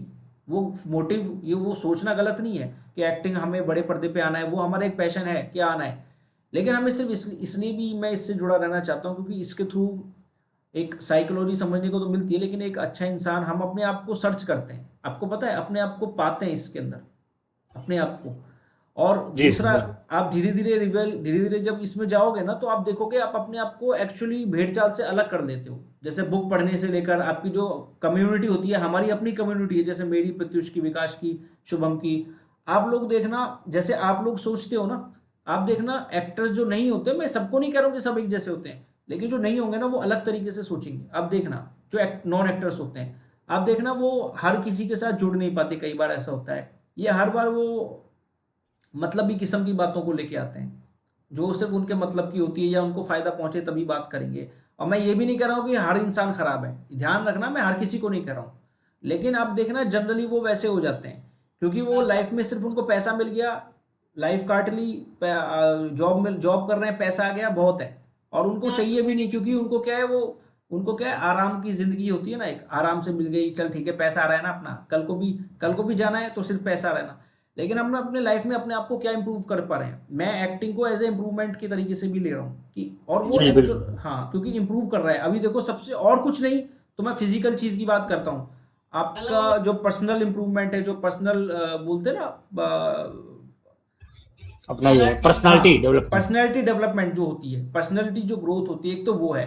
दूसरा, आप बोलने का तरीका आप देखो, ठीक है, आप शब्द सीखोगे तो आपके ऑफिस में भी काम आएंगी ये सब चीजें, आपके डिक्शंस क्लियर होंगे तो सामने वाले का अलग इम्पैक्ट पड़ेगा। फिर तीसरी चीज, मेंटलिटी, एज ए मेंटलिटी आपकी बहुत ज्यादा इंप्रूव हो जाएगी। आपको पता है, जिस साइकोलॉजी को हम लोग सीखने की कोशिश कर रहे हैं ना, ये साइकोलॉजी अगर आप धीरे धीरे सीखते जाओगे ना, तो आप अपने ऑफिशियल लाइन में, मैं अभी एक्टिंग की तो बात ही नहीं कर रहा हूँ, आप अपने ऑफिशियल लाइन में जो जहाँ पे भी काम करोगे, आप देखना, आप एडमिनिस्ट्रेटर लेवल की जो थिंकिंग होती है ना, थॉट प्रोसेस होता है, उस थॉट प्रोसेस में चले जाओगे आप, जहाँ एडमिनिस्ट्रेटर लेवल काफ़ी सालों बाद सीखता है इन चीज़ों को। और उस थॉट प्रोसेस में जाके आप धीरे धीरे उसमें भी इंप्रूव करोगे, क्योंकि ये हमारी खुद की ग्रूमिंग है, मेंटली प्लस फिजिकली, ये दोनों तरीके की ग्रूमिंग करती है बुक्स पढ़ना। और जिस तरीके से हम बुक्स पढ़ रहे हैं उससे और ज़्यादा इम्पैक्ट पड़ेगा, ठीक है। और एज एन एक्टर मैं ये ज़रूर कहूँगा लास्ट में, कि आप कुछ भी करो, पढ़ाई करो, चाहे आपकी शादी हो आगे अगर, लेकिन मैं सीखना बंद मत करना। हो सकता है हमारी क्लास हो आगे, नहीं हो फ्यूचर में, वो मैं भी नहीं कह सकता अभी, लेकिन मैं ये ज़रूर बोलूँगा, बुक पढ़ना ज़रूर चालू रखना, हमेशा आपको हमेशा फ़ायदा मिलेगा, आप you will never regret it after reading a book, ये मैं हमेशा कह सकता हूँ आपको, जो मेरा एक्सपीरियंस रहा है। वो ज़रूर पढ़ना, और कांटेक्ट में रहना, और जितना पॉसिबल है एक्टिंग तो करते ही रहना। ज़रूरी थोड़ी ना यार बड़े पर्दे पे आए तभी करेंगे, हम अपने हिसाब से कर सकते हैं, ठीक है। और बाकी तो हम जुड़े ही हैं। हाँ, अभी कोई कुछ पूछना चाह रहा था, विकास? जी सर, हाँ, वही एक हाँ, शुभम एक भाई। मिनट प्रत्युष, हाँ सॉरी शुभम, बोलिए। नहीं नहीं सर, वो विकास भाई कुछ बोल रहा था। हाँ, वो नहीं विकास, कुछ हाँ, नहीं बोल देना, अगर बोल रहे हो तो कुछ बोल। विकास बोल देगा, तुम बोलो क्या बोल रहे हो, आप बोलिए। सर नहीं नहीं, वही मुझे है। तो बस यही पूछना था। हाँ हम्म। सॉरी। नहीं, बोलो बोलो बोलो। नहीं, मुझे बस वही पूछना था कि वो था ना, फड़फड़ाते हुए, ये क्या कैसे बोलते हैं, एक बार बता दीजिए ना। देखो, इसके जो डिक्शन है ना, ये मैं उर्दू डिक्शन वाली क्लास में लूंगा वैसे, लेकिन फिर भी बता देता हूँ, ये फड़फड़ाते होता है पीएच, मैंने एक बार बताया भी था पहले, और एफ होता है एक एफ, ये वाला। फड़फड़ाते। हाँ, ये ओ फा, वो फड़फड़ाते। तो ये फा होता है, वो ये फा होता है, ठीक है। और मैं इसके नोट्स भी दूंगा आपको, कौन से शब्द पीएच से बोले जाते हैं, वो उसकी अलग से एक नोट्स भी दूंगा। लेकिन आपको पहले वो डिक्शन की क्लास आगे जाकर होगी, ठीक है। और थोड़ा कंटिन्यू क्लास, इस बार देखो संडे को होने वाली थी सेकंड डिक्शन की क्लास, लेकिन अनफॉर्चुनेटली कोई आ नहीं पाया किसी न किसी वजह से, और उस समय क्लास हो नहीं पाई, ठीक है। नहीं तो प्रत्युष और आप लोगों को मैंने बताया था, और क्लास में भी डाला था, ग्रुप में डाला था, आप सबको पता होगा, डिक्शन पार्ट 2 करके डाला था मैंने, तो वो हो नहीं पाई। वो अगली क्लास होगी, वो हिंदी की मात्राओं की होगी, उसमें भी ये नहीं आएगा। उसके बाद उससे अगली होगी उर्दू के डिक्शन की। जब उर्दू के डिक्शन की होगी ना, और उर्दू के डिक्शन बोलना आपने सीख लिया, तो आपके बोलने का जो लहजा होगा, आपको खुद मजा आएगा बोलने में, आपको लगेगा इंग्लिश से ज्यादा मैं हिंदी बोलूँ। मैं रियल बता रहा हूँ, जिस दिन आप हिंदी सीख जाओगे ना बोलना, उस दिन आपको इंग्लिश बोलने में उतना मजा नहीं आएगा जितना हिंदी बोलने में आएगा। बिल्कुल आप, सर। हाँ, और ये मजा विकास को पता है क्या होता है, जब हिंदी उर्दू सीख के बोलते हैं हम लोग, तो वो अलग ही टाइप का वो होता है, ठीक है। लेकिन इसके लिए आपको प्रैक्टिस करनी पड़ेगी, मेरे बताने से भी कुछ नहीं होगा अगर आप घर पे प्रैक्टिस नहीं करोगे, ठीक है। सो काफ़ी लंबा हो गया हमारा आज का, लेकिन कोई बात नहीं, अच्छी चीज़ें हमने सीखी। लंबा तो कुछ नहीं हुआ, लेट ही शुरू हुई थी क्लास, इसलिए मैंने लेट किया आज, हाँ सर। ठीक है। और आप लोगों को काम होगा, सो हम लोग चलते हैं, एंड मिलते हैं फिर नेक्स्ट कल की क्लास में, ठीक है। और विकास, आप भी कोशिश करो जितना पॉसिबल हो, एटलीस्ट हम ऑनलाइन आ रहे हैं तो ऑनलाइन तो ले पाओ, एटलीस्ट घर पे आके आराम से बैठ के ले पाओ। अगर जी उसको सर, जी सर, बिल्कुल सर। ठीक है, चलो मिलते हैं शुभम, ओके प्रत्युष एंड विकास, ठीक है, Right. Bye bye, okay, take okay care, thank you sir, thank you. Okay okay.